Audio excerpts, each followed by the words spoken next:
Hello, everybody. Oh, every time I speak, I think I'm going to speak normally, and I don't. So let's start off with an apology. And the first apology is my voice. I haven't been very well over the past couple of weeks. That's why we haven't had a video out for 3 weeks, I think. Yeah, Is it now? I've been having a particularly heavy period with.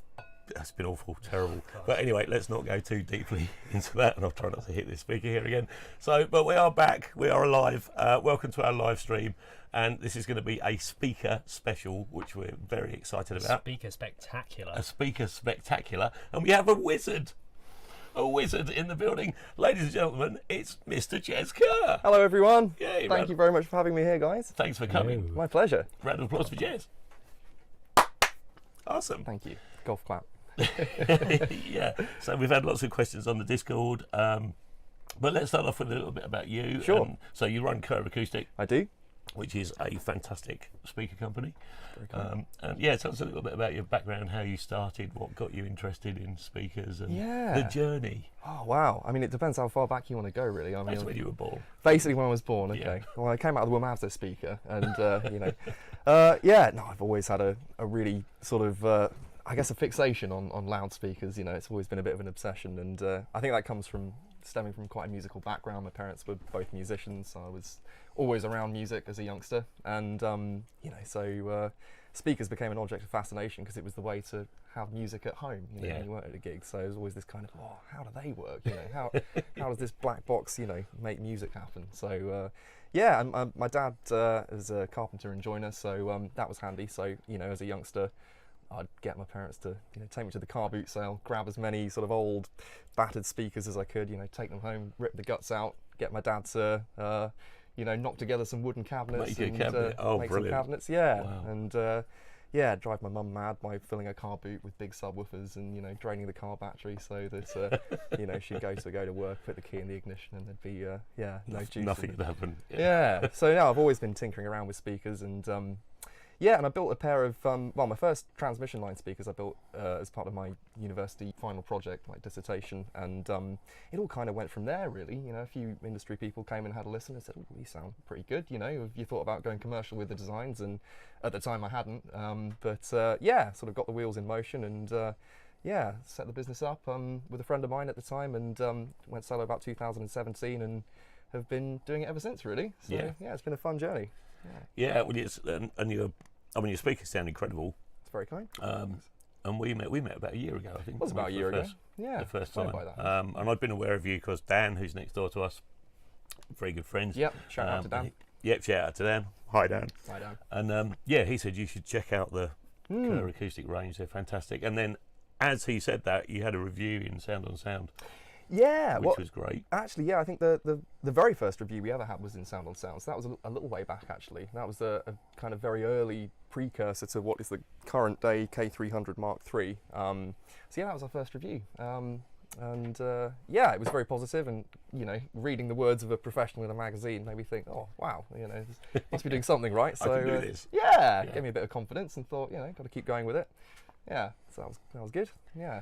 Yeah, cool. So, James, do you want to give us some... Switch to James Cam. Switch to Hello. James Cam. Oh, look, it's multi-cams today. We are so fancy today. We've got 3 cameras. Oh, my voice is going Look at already. Look at all So, this tech. right. So we have a selection. We have a plethora of questions from the community. I think one really good one to start with would be, where are we? Oh my god, I had it and now my iPad's lost it. Seeing as ATC speakers are so good and so revered by the audio community, why does no one copy ATC speakers? ATC Why do they design. not follow their idea? Oh, I mean, that is a good question. I think copying an ATC speaker is a lot easier said than done, really. I mean, there's a reason that they've been doing it for so long and have had so much success, and I think it comes down to just really, good quality engineering. I mean, I think, they were sort of pioneers in the kind of, 70s and 80s. They actually sort of pioneered the original 3-inch dome, and I think they started off just making drivers and supplying them to other manufacturers, didn't they?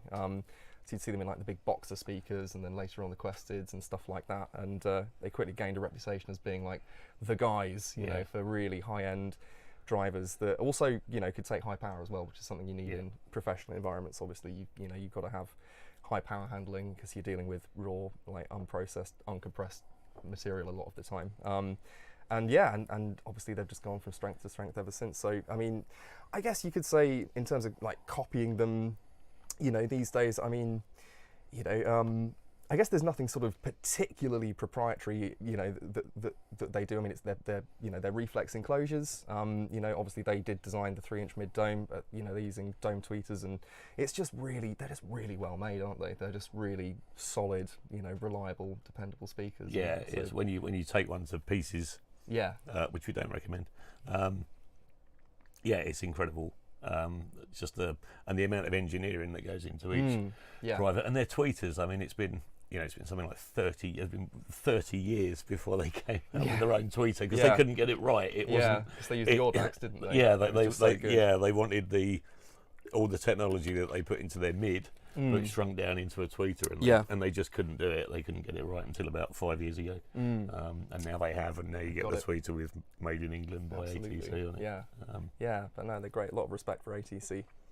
Yeah, but not everyone likes them. Sure. I mean, they're very honest, very neutral, very accurate speakers, which is obviously what you want in a professional environment where you're using that speaker as a tool. You know, you're not necessarily listening for pleasure, although of course they do have a high-end domestic range of loudspeakers as well, which are voiced very, very similarly, I think, to their Pro speakers. There isn't really a lot to differentiate the sonic profile between the Pro line and the domestic line. Yeah, it's just a nicer cabinet. Nice, a nice different wood finish. veneer And with sometimes the Pro end, you seem to just have the kind of Pro black. That's it. The only option. Black or black. Yeah, and you get the sort of slightly slimmer form factor of cabinet as well in a lot of the domestic ones, which work well in people's homes because they can tuck them in between sofas or whatever. And but no, I think a lot of domestic users, audiophiles do seek that neutrality and kind of accuracy in their speakers at home. So so there's definitely a place in the market for that. Great speakers. I can only apologise for that kicking sound. I keep accidentally kicking Production Barbie, who has found her way under my table. There we go. Oh, where did that come from? I'm not too sure. I think this might have been my Christmas present from Mark. Yeah, and still in the box. Still in the box. I haven't even used it. It's a collector's item. God damn it. A laptop will be flat. Anyway. The cheeky X32 or something. Just got yeah, I think it's a Midas. Is it a Midas? It's like a I've Midas. downgraded her. Yeah, well, mine's a Behringer now, so She even got more of a cross grain.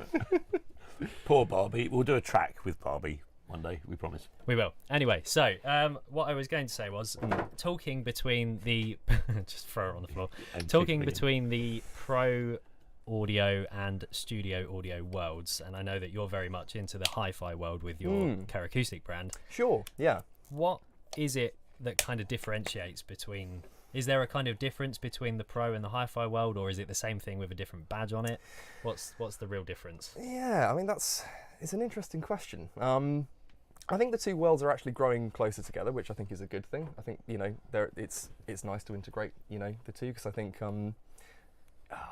so obviously in the Pro market, I think we talked about how speakers are are tools effectively to perform a very specific function, and you just need them to be reliable and accurate and dependable, and at home you're listening for pleasure. So the kind of the point really is just to put on a nice record or a CD and just sit back and enjoy it without scrutinizing every little detail and kind of being overly analytical about it. So yeah, I think in the high-end kind of domestic market or the audiophile market, there's probably a broader kind of range of products in terms of their voicing. So I think on one end you do have people who want, like I say, these sort of ATC kind of sounds, so just accurate, neutral, and obviously they can flavour the sonic profile upstream should they wish to. And that's kind of the approach I take with my designs as well, because all of my speakers were originally designed for use in the Pro market, perhaps with the exception of the K320. It's a slightly more esoteric, I suppose you could say, field. There's you've obviously got a lot of people who are using vinyl as their source, and introducing kind of valves into the signal chain just to add a little bit of saturation, a little bit of pleasant harmonic distortion, just to kind of make things a little bit more sort of warm and organic to listen to. Trying not to use any sort of cliche audiophile words here. Use the cliche words. Yeah, they're there for a reason. Absolutely, yeah. But no, it's nice to have, I guess, a foot in both camps and experience in both of those worlds. And grateful to have had exposure to both of those worlds, because I think they're both quite interesting, actually. Yeah, and I think you're right that they are getting closer together as well, especially with I mean, guys like you. Sure. And ATC, obviously. If you buy the SEM 200s for Pro Audio World, you get a black ugly box with some drivers in it, and a square cabinet designed to go in the wall. If you buy the hi-fi ones, you get exactly the same drivers, exactly the same amps, in a slightly different cabinet. Totally. With a nice shiny veneer on it. And a lot of people say, oh, you can't use hi-fi speakers as studio monitors, and it depends on the hi-fi speaker. Well, it depends on the hi-fi speaker, of course, yeah. Some are, flat and neutral and kind of, tonally accurate if you were to look at a frequency plot response, but some aren't. Some do have little bumps and notches in the response to kind of give an increased sense of detail and air and sparkle. Or one thing in some hi-fi speakers you can find is a little bit of bass lift, which again just makes everything that little bit more kind of fun and bouncy and impact. Exactly, yeah. And of course, I suppose the other thing to take into consideration is that very few audiophiles have like perfectly sonically treated living rooms as well. So you might tailor the response ever so slightly to kind of integrate into those settings a little bit more naturally. But yeah, apart from that, there's I mean, like I say, the speakers I design really are suitable for both applications, and kind of like I say, originally they were designed for the pro market, but we've actually found that we have more customers in the high-end domestic market, so it's just kind of the way it's worked out, to be honest. But that's great. People that know what they're listening to, and we had obviously we had a pair of your K100s. You did in here. I don't know if you got a shot of the K100s, James, anywhere there, or you'll have to give me a moment. People can see what we're talking about. But we had a pair here for most of last year, and I was blown away with the detail and the accuracy and the sheer amount of clean, accurate, tight bass that came out of them. That's a just shot put them on from screen now. That's from my good friend Dave Denier's house. He's got a pair of the K100s there in an oak finish. Funnily enough, you'll see he's got a very nice Studer tape machine in the middle there. Yes. That's actually not his main source. He's got an A812 off to the side. Oh, which really? Is, wow. It just sounds absolutely phenomenal. The sound stage and it's funny because it's not a massive room, and you see the speakers in there, and you think, God, they're going to dominate the room a little bit, but actually they totally disappear in there. It's just amazing. You get this real immersion, front to back imaging. It's just that's one of the things I wanted to say about what really struck me when we had the K100s in here was that I have never heard a soundstage as good as what came out of those speakers. Cheers. And I don't know how you've done that, and I don't know whether it's something to do with the room or where we position them, but when you sat in the middle, and you sat back and you shut your eyes, they completely disappeared. But there was, I know it's a cliche to say depth and three-dimensionality and all that stuff, but there was a tangible sphere of audio that came out of them that extended way beyond where the speakers were. No idea how that works. It's like, well, how come that guitar's like 6 foot? But you could reach, and there was height as well. You could grab stuff from. You're looking for the sort of. Did we put Atmos in here? I'm sure we didn't. Cool. Yeah, and the transients. Yeah. And the dynamics, it was just like they were being on really dynamic material. It was like just fists coming out and going absolutely like that. That's what you want, and much more so than the ATCs. Sure, I mean, I think there's a few things to talk about there. I mean, I think obviously one thing that we do use is the ribbon tweeter, which is incredibly fast. So that the moving mass of that diaphragm is approximately 1/18 of the moving mass of a good dome tweeter. Wow. 1/18? 1/18, yeah. So that's 0.027 grams, whereas a good dome tweeter is about half a gram. Wow. But this actually has twice the surface area of a good dome tweeter as well. Right. So you've got, you kind of got the best of both worlds to some extent. And then it's got neodymium magnets as well. So there's a lot of power, a lot of kind of energy to push a very, very light diaphragm. So transient response is very, very quick on those, and I think that helps to give that sense of dynamics, in the treble, and then we try and match that further down as well, obviously with the transmission line. One thing that you associate with transmission lines is just very fast, propulsive bass. Yeah. You know, kind of. So yeah, I'm pleased you like them. Yeah, and when the bass stopped, it stopped. I mean, I heard kick drums at a level of detail that the ATCs don't do at all. There's a little bit of not flab, but it was just the low end was just tighter and it stopped quicker. You get the transient through and you could see it in the drop. I mean, these move in and out like it's like they move. Great fun just watching them as well as listening to them. Absolutely. And they just stop dead when the sound does. Yeah, I think a big part of that is you're not getting any back reflection effectively. So if you think about a sealed box or infinite baffle box or a reflex enclosure, i.e. a ported enclosure, you're always going to get some reflection from the transient, you know, back either through the cone or through the port, because you've essentially got a hollow cabinet, and a lot of the kind of rearward energy from the back of the cone is going to be sort of resonating and reflecting. But with a transmission line, that sort of energy from the back of the cone is sort of being channeled and dissipated and away from the cone, so that things do start and stop a little bit more propulsively. You don't get that reflection coming back. But yeah, we can dive into. James looks like he wants to. Or you may have another question. He wants to. Well, there was actually a really good question that came up kind of regarding the whole design of your particular speakers, because you always conform to the transmission line design, don't you, in your speakers? Yeah. Can you tell us firstly what is a transmission line design, and then why you believe it's better than other potential designs? Yeah, absolutely. Oh, here we go. Here's one I made earlier. Here's one I made and cut in half earlier. Because I'm ugly, so slide him over there. Yeah, so this is a kind of this is a K300 cut in half. So this kind of shows you what's going on inside, and as you can see, there's essentially a sort of a tuned labyrinth that gradually tapers.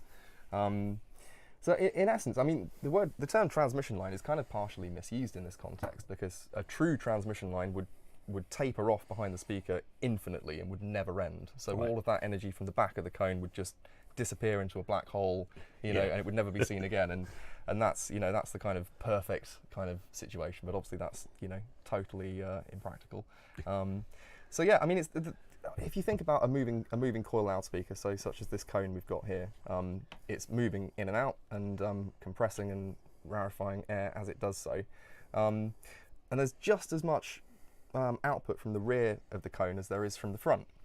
And of course it's 180 degrees out of phase from what's coming out of the front of the cone. Yeah. So the choice of the designer is how to manage that unwanted rearward energy, you know, in the most efficient way that's going to result in the least amount of cancellation with what's coming out of the front. So is that why if you have a bass driver in free space like this one, and you can put any amount of bass through it you want, and you never really hear any? Yeah, exactly. Because it's what's coming out the back is cancelling out what's coming out the front. It's kind of, if you think about it, it's almost like digging a big hole with a shovel and then digging another big hole with a shovel, but then the dirt you dig out of the next hole goes into the hole behind it. It just fills in and cancels itself out. That's so great. You end up with total cancellation. So yeah, that's why a bass driver in free air isn't going to make any bass happen.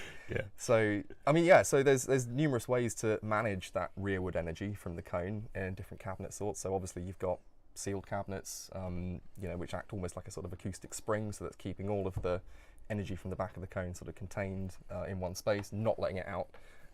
You've got ported enclosures, which are, you know, tuned to a specific frequency where the output from the port is reinforcing what's coming from the front of the cone. Right.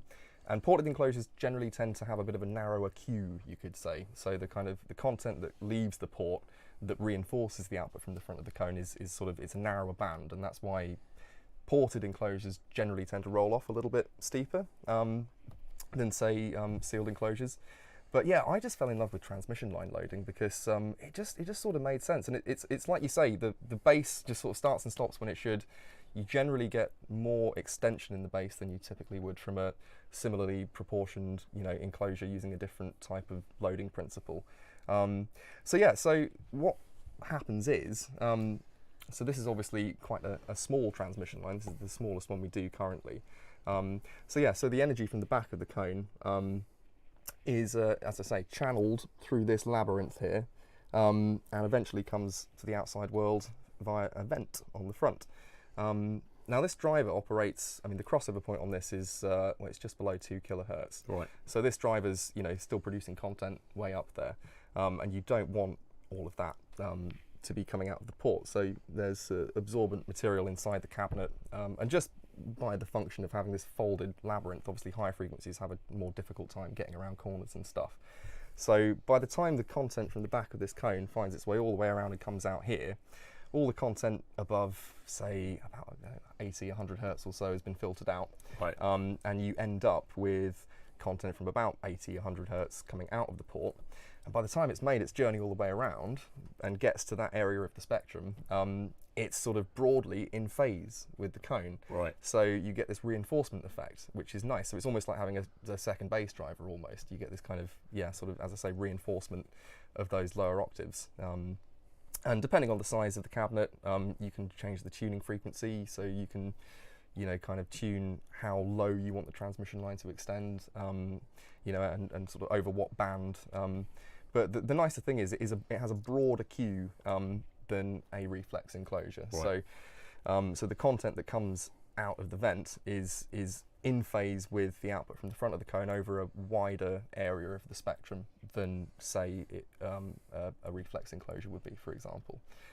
So that's another reason and they roll off more gradually as well, which is one nice thing. You get sort of generally a much more even slope downwards as it rolls off, so you don't get to like 30 hertz and then it suddenly falls off a cliff, and Yeah, and I think the K100, because we measured the K100s in here, didn't we? Yeah. And I think, wasn't it flat down to 16 hertz? Yeah, or that's something? 16. Yeah. Something crazy Yeah, like that. It's like, it was okay. great. It was, as I say, really good to hear them in this room. It's a really well-treated space, so it was nice to hear what they can do. Yeah. But yeah, it's good if you've got like organ music, like a 32-foot pipe. Get your Yeah, you trouser really legs get 'em. flapping, and yeah. Yeah, there was much trouser leg flapping, even on James's very tight trousers.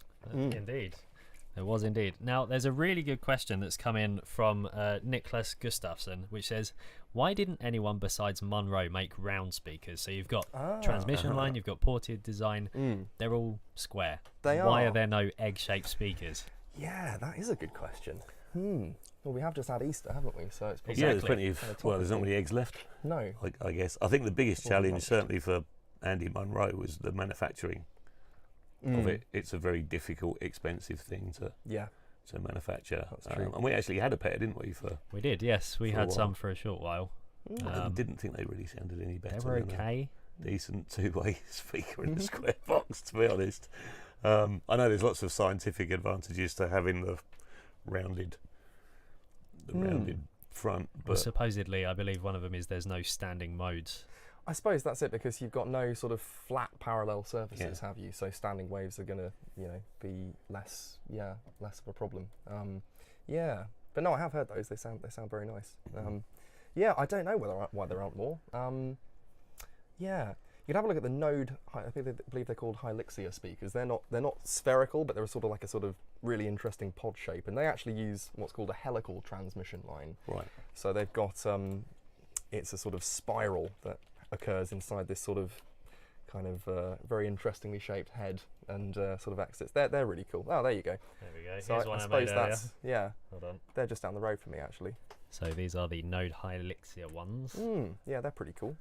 They are quite nice looking speakers, actually. Yeah, hi Ashley if you're We've watching. got, And the Bowers and Gallery. Wilkins, of course, the classic, the sort of 802s, the mid and the They have- tweeter, the they mid's have in the a very bowling ball. rounded, Yeah, the bowling ball mid and That's right. Yeah. the butt plug tweeter. Now, funnily enough, what some people might not know is that B&W do actually use a variation of transmission line technology in some of those speakers. Right. So you'll notice most famously in the Nautilus speaker, which was the snail one. So that's actually a closed transmission line. So transmission lines don't necessarily have to be vented to the outside world. You can have a sealed transmission line. Again, you're providing a kind of a rear wave guide behind the driver that's sort of channeling that energy away. And yeah, if you look at the Nautilus tweeter, for example, on the 800 series and above, they have that sort of tapering tube behind. So it's the same kind of principle. It's that principle of absorbing and channeling that energy away rather than letting it reflect back through the cone. And again, very difficult and expensive to manufacture. Yes, I mean, I've seen the absolutely. machine that just bends their ply. Oh yeah, And it's insane. Yeah, that's really. And that's just cool. that's the traditional wooden bit. Yeah. Like, well, how you do the rest of it? Yeah, I want one of those. Yeah, Going on the definitely. Christmas list. Yeah. There's a really good question here from Rusty Spork. Hello. He said, I used to fill my DIY bass bins with thick, pointy foam. I preferred the tight, radiant sound to the extended, flappy, reflected, or blown noise. How do you kind of work out what the best amount of kind of insulation or acoustic foam or whatever you're putting into a speaker? How do you kind of calculate what that should be? Yeah, that is a good question. And it's particularly relevant because a lot of transmission lines are very, very, these have got two different sorts of absorptive material inside. So I've spent lots of time playing with that, different quantities of, absorption inside the cabinet, different positions. And I think you can theorize until the cows come home with that. But ultimately, I think a lot of it comes down to trial and error. Just try it. I think so, yeah. Well, yeah, I mean, you have quite a lot of, that's pretty stuffed into the K300. Yeah, particularly in the first half, yeah. But we tried that with the Adam T8V when you came down, and we put just a kind of light amount of wadding in it, and it sounded awful. Yeah, it just didn't work at all, did it? No. We did put a crab in there as well. That might be why. Yeah, we didn't put a crab in there, that's true. We needed the crustacean kind of vibes. Yeah. So experimentation. Yeah, experimentation, and it's the lower in frequency you go, the more difficult it is to control because you're kind of fighting against physics more. You've got much longer wavelengths, and the longer a wavelength, the more kind of difficult it is to manage, basically. Same with treating a room to 2-inch rock wall on the walls, and you're not really doing anything below about 800 hertz, 1K, something like that. So I guess the same. Yeah, same and you're never going to cure. If you've got a subwoofer, for example, that's not performing as you want, if you've got like massive dips and peaks in the response, you're probably going to struggle to cure that just with absorptive material. I think if you were trying to say tame something sort of 200, 300, 400 hertz, that sort of area, it might be a little bit more straightforward to do. But but as I say, there are no hard and fast rules with that. I think just trial and error is the key with absorptive material. That's what I've done anyway, and kind of got there through tweaking. Yeah, and you weigh it out now. Now you've got it right. You weigh it out. I do. Yeah. So there's as you saw in the cabinet, there's sort of a sort of egg box profile acoustic foam inside there for absorbing some of the high frequencies, and then we also use a long hollow fibre stuffing as well, just in the first half of the transmission line, in the smaller two-way models, just to absorb those high frequencies. We don't have to do that in the K100, being a three-way, because by the time you get into the sort of territory that the mid-driver's sort of handling, this is not a dipole, this is literally a sealed driver on the back. So it's a little bit easier to manage. You don't have, because obviously in the case of the K300, this driver's covering a very broad range of the spectrum. You're sort of kind of 30 odd hertz all the way up to 2K, so there's a few different areas you need to kind of treat just to make sure it's not making nasty noises. Let's talk about these drivers just for a minute, because we got them on the table here, and they are sexier than production Barbie with everything removed.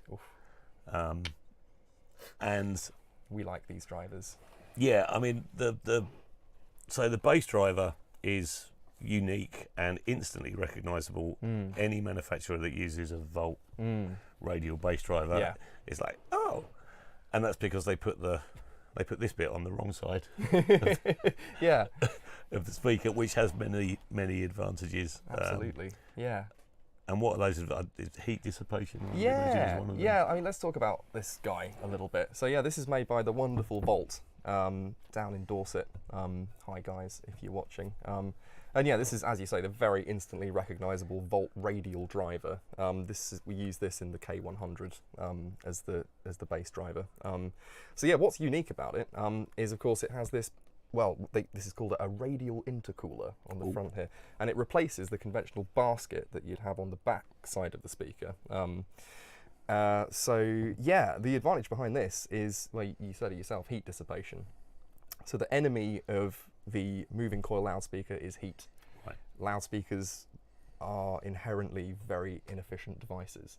So there's a lot more energy that's wasted in heat than there is actually turned into sound, which is why you need such big amplifiers to get them moving.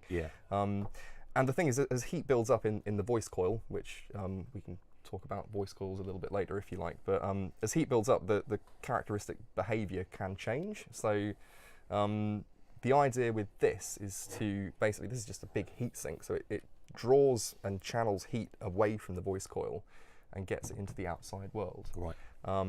Which is where you want it. You don't want it inside the cabinet. Yeah, you yeah, know, 'cause with it's all just that gonna get insulation really in there warm. as well. It's, Yeah.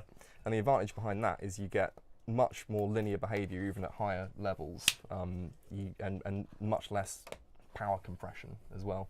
But it's not just that. There's good stuff going on in the back as well. Obviously, there's another heatsink here.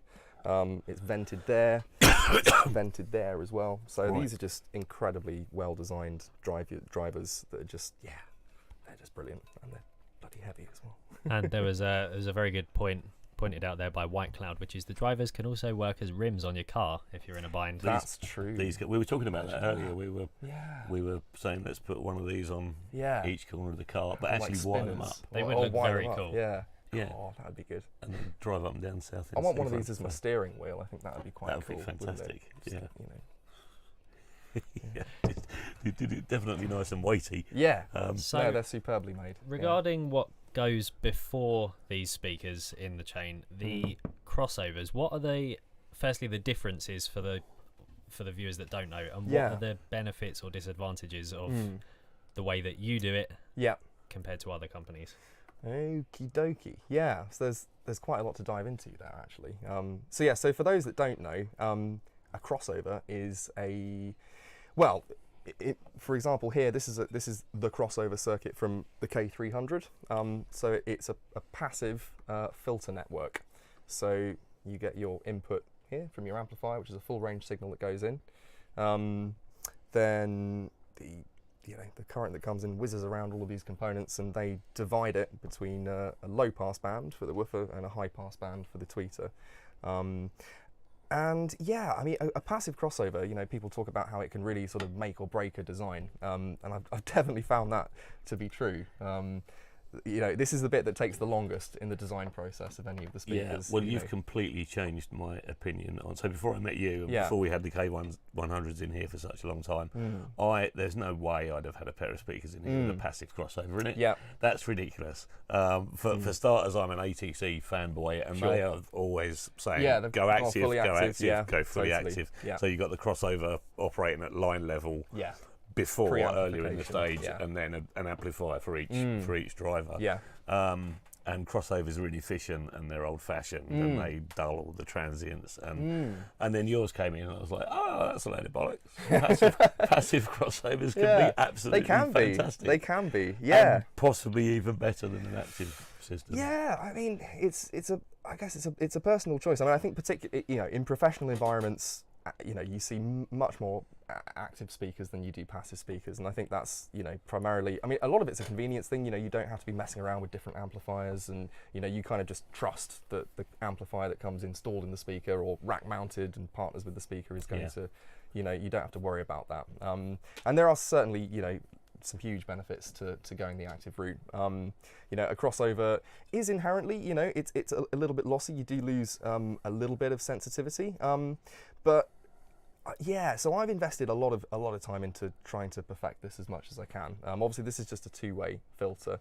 The one in the K100 is a three-way filter, so you've got a low pass band, a high pass band, and then a mid, which is obviously filtered at both ends. Yeah. And this is a very, very minimal circuit, even for a two-way speaker. So I've got this down to 6 components, and so this is actually a low loss circuit. There's not an awful lot of loss happening in here. I've always just, I guess just from what I've done in the past messing around with speakers, crossovers were always a thing. So I kind of just erred that way. But yeah, I like to treat the speaker as a system. I kind of feel like if you're sending it a full range signal, it should be the job of the speaker really to divide that up and, assign the frequency bands to the drivers as it comes in. But I wouldn't rule out the idea of doing some active designs. There may be something in the works for some, because I think particularly, as I say, in the studio environments, it's an expectation now that you have an active. Yeah, you just want to put and that's totally fair. Put a mains plug in, put your signal in, Absolutely, turn it on. Yeah. And And the other away you advantage, go. of course, is that you can do more tweaking and tuning upstream if you've got a line level crossover. Yeah. Particularly now we're in the world of DSP as well. There's more trickery you can do, whereas it's much harder with a high level passive crossover, because obviously what's coming into here is, you know, the full range, you know, high power signal from the amplifier. So the components have got to be sort of up to the task of, yeah. So talking about the tweakability and the whole design of it, we've got two different kind of setups here. Next door with our Quested system, we've got an external crossover, like a rack unit dedicated, whereas with the ATCs we've got here, it's built into the amp. Is there a difference? Does it really matter, or is it just a question of the component quality or kind of the general build quality? Yeah, I mean, component quality makes a huge difference. It really does. I mean, the two systems you've got here, so with those active systems, it sounds like they're working quite similarly. Yes. So you've got, you know, assumably like a 1U active crossover, Exactly. that's dividing the signal up into 3 different bands. And it's probably not too dissimilar in the ATC amp boxes you've got here, where you've got, you know, I would assume a line level passive filter network, and then 3 different amplifiers, 1 for each driver. So but yeah, component quality makes a big difference. So for example, we're using exclusively air core inductors, which so the inductor, basically one of these things that look like beer battered onion rings. Do they taste like onion rings? They do. I've tried one. That's where my stock's been going. Yeah, sorry about that. They're very tasty. A little chewy.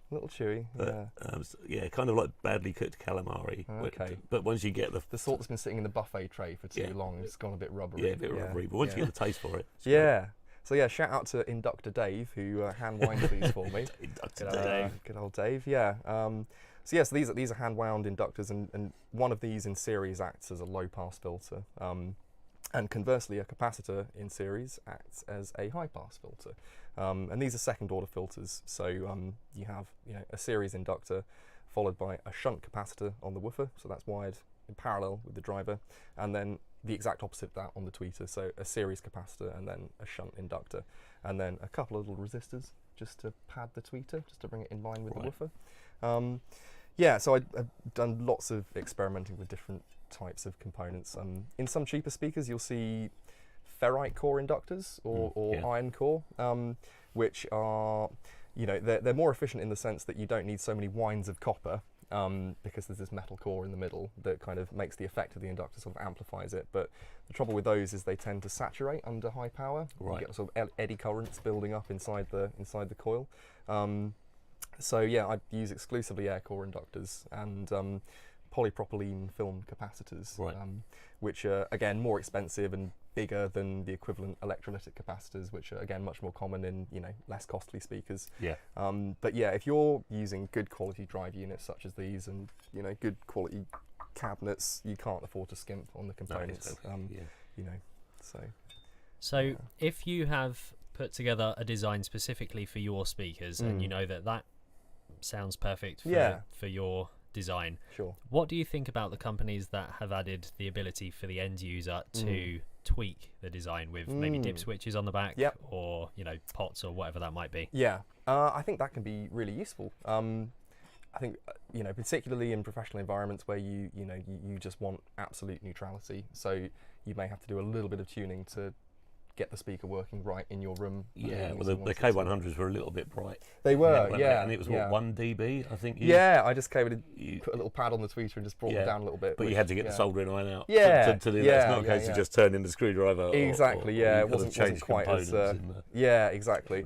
And I think perhaps in a future kind of iteration, perhaps of the K100, maybe a version that's sort of primarily targeted towards the studio market, we might look to include, you know, some little functions and controls.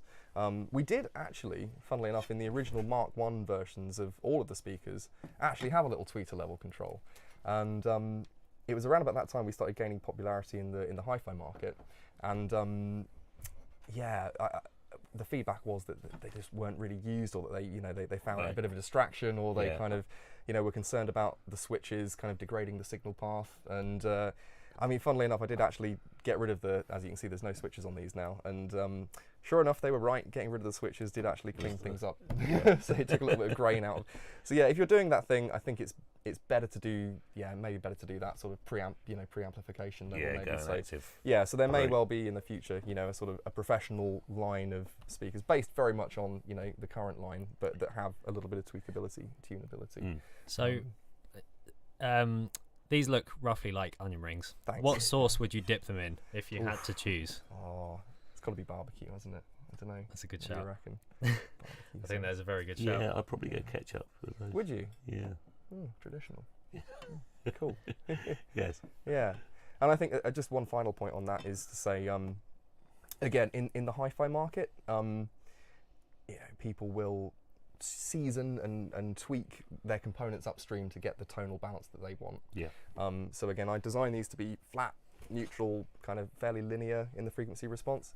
But you can use things like, different DACs, different preamplifiers, different, just different components with different voicing, I think, to kind of tame, areas of the spectrum that are perhaps a little bit too forward in your room, or kind of bring out areas of the spectrum that seem a little bit buried in your room, because it's so room dependent, of course. Yeah, exactly. Yeah. So speaking of room dependence, do a lot of your customers for these normally just buy 2 of them and have them as like a stereo listening thing, or would you? Are you open for the kind of Atmos setup or 5.1? Specifically Atmos, like, is that something that your speakers can already do, or you're aiming towards? That's a good. Yeah, Atmos is really interesting. It's becoming very popular, actually, isn't it? Which I think is cool. It's good to see. It's been taken very seriously, because it's a very immersive kind of listening experience. Especially in the last year or so. It's in pro really audio circles. off. It's there's a lot of absolutely very well-known guys. Yeah, going down the Atmos lots of route. mixes coming out in Atmos and stuff. And lots of labels demanding an Atmos mix. Right. You have to have this song's got to go out, and it has to have an Atmos mix. Yeah. So someone's got to do it. Absolutely. Yeah. I mean, you absolutely can use these, for multi-channel application. I've got a few customers who have, 5.1 systems. They've got, K300s behind them, K100s in front of them, and we've done a couple of custom center channel speakers as well. But primarily, it is 2-channel, dedicated 2-channel. And one thing I'll say on that, I think, is that if you have a really, really, really good 2-channel system, really good speakers, good amplification, very good source, so like very, clean source, good DAC, then you can, almost like you were saying with the K100, you can sort of create that sort of sense of immersion where it almost feels like you do have, kind of, not necessarily speakers behind you, but, that kind of holographic soundstage. So I'm kind of, I guess I'm a bit old school, I'm a bit of a purist. I like getting 2 channels sounding as good as they possibly can and having that absolute immersion. But I think the Atmos space is quite exciting. It's going to be interesting to see what happens with that. For sure. I need to cough really badly. Oh my god! So if you mute my mic, I'm just going to go outside, and if you field another, I've only got. Oh no! What have you done? Uh-oh. There we go. Right, we're good. I've only got one. I have one mute button for everyone. Oh no! Yes. So it could have been a catastrophe, but yes. Anyway, so right. If anyone's got any questions, Jez is the speaker wizard. And I'll do my best. Basically Jez is here to kind of answer any questions that you have about speaker design.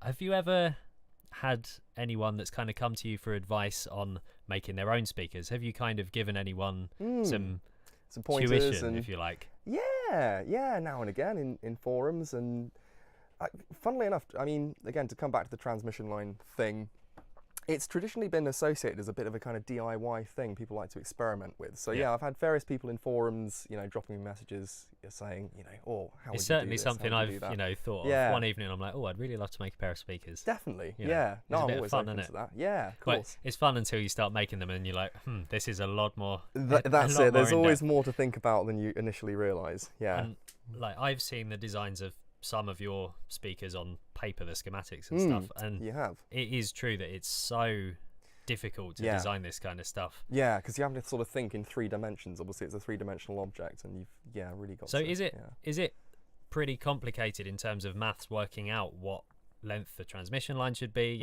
What kind of dimensions your box should be? Yeah. What driver size you should use? What driver size? It's one of those things. It's a bit of a moving target because if you change one parameter, it will have a knock-on effect on various other things. So you've kind of got to sort of think in like multiple kind of verticals at the same time. I mean, there's a kind of basic kind of transmission line principle, which states that the physical length of the line, so from where it begins to where it exits into the outside world. The length of that should be roughly equal to 1/4 of the wavelength of the resonant frequency of the cone that you're using. So that's a good starting point. And you can kind of, you can play with that. It doesn't have to be, totally rigid to that, but yeah, you have to design a transmission line for a specific driver. It's unless you were to take the driver out and, if you replaced it with a completely different driver, it won't behave the same way. It is a system. So the driver and the cabinet have to kind of function as one. And when you personally design speakers, you always go for the ribbon and the same kind of design in all of your speakers. Is there a reason for that, in that they're all voiced the same, or are there other kind of factors to think about with that? Yeah, so having owned, modified, blown up like a wide selection of different speakers over the years and just toyed around with them, they were the kind of the characteristics that I really liked. I've always been a big fan of ribbon tweeters because of the speed, the kind of transparency and the extension that you get, that sort of sense of air and kind of just you never feel like anything's being hard filtered. You just get this kind of almost infinite sense of extension in the high end. And transmission line, of course, because for some of the reasons we talked about earlier, the kind of the speed and control in the bass, and also the extension in the bass and the kind of gradual roll off.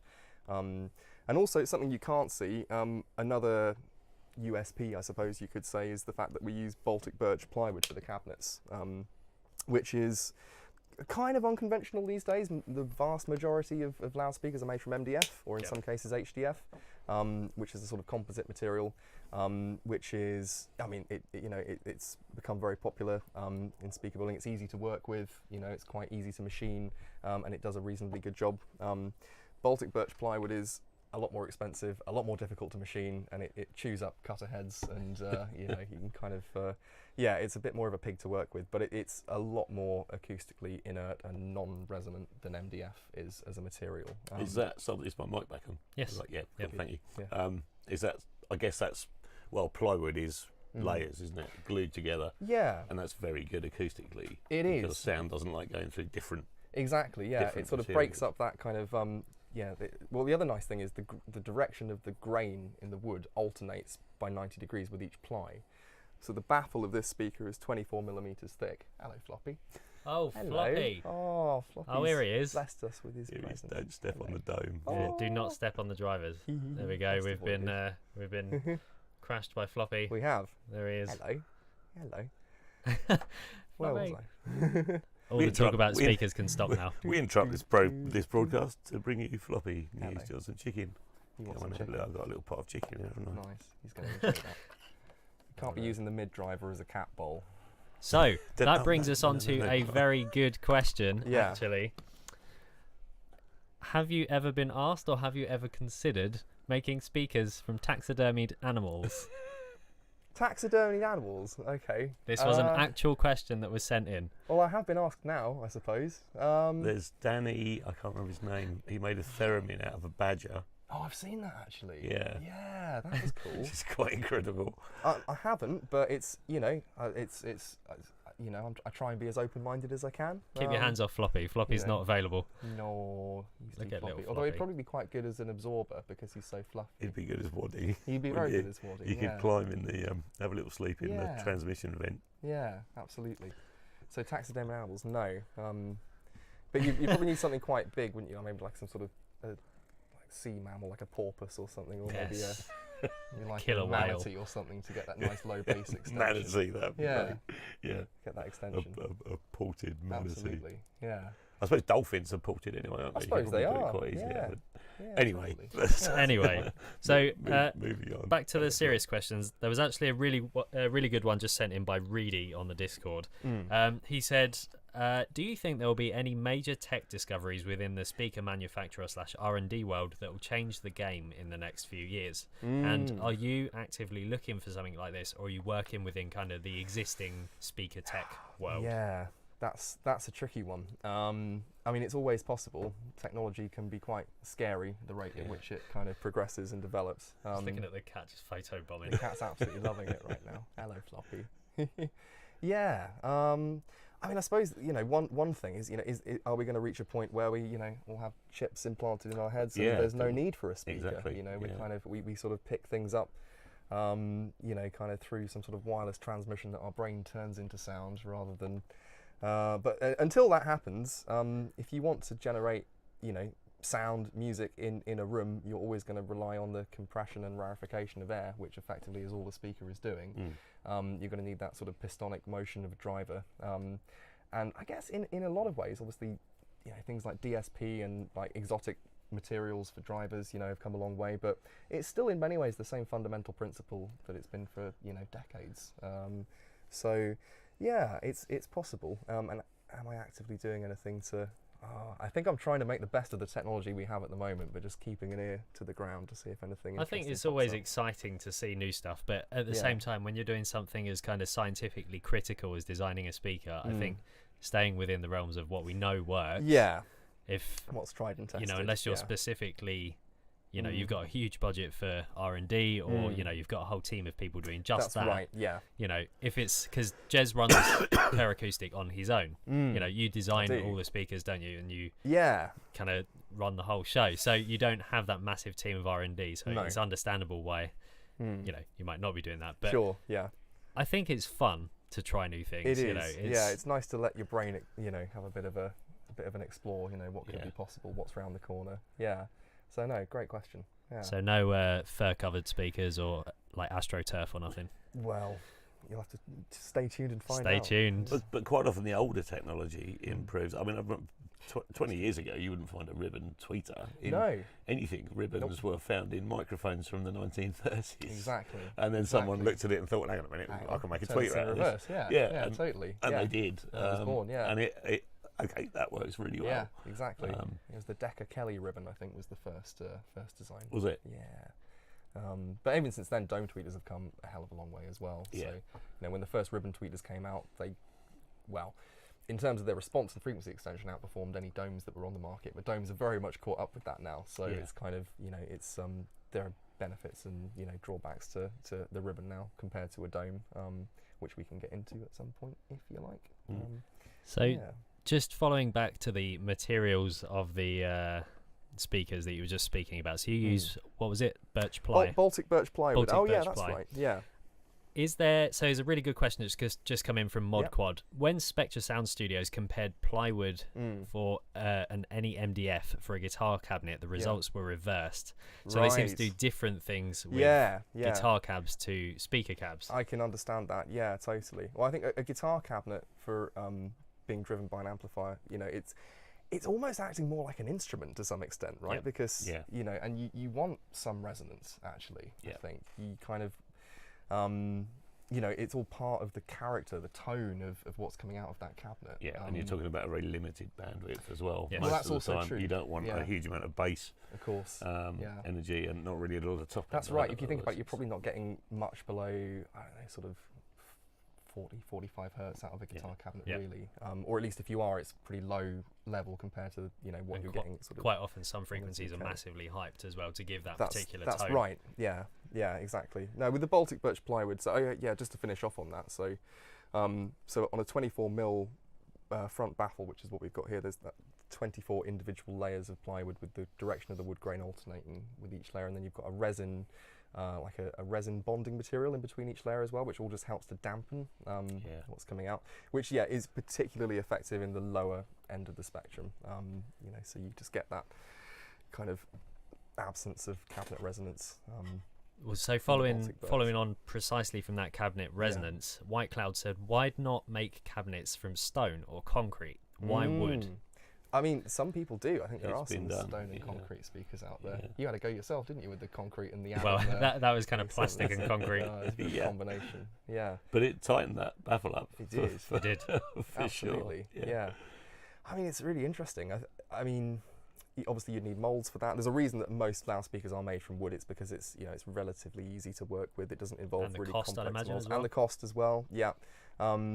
Concrete's not the cheapest of materials, is it? No, it's not very easy to mass manufacture either. What's shipping going to be on a concrete SCM200? Each one weighs a ton. Maybe a lot. Yeah, you got the reinforcing rods in it as well, because it's got to be good concrete, isn't it? You can't absolutely. Exactly. But I think it's surprising how close you can get to something like concrete with, you know, with really good, well braced wooden cabinets. You know, there's a reason that they've become the mainstay. I think you know, if you've got and bracing is obviously very important as well. Yeah. You know, the way you brace your cabinet is very, very important.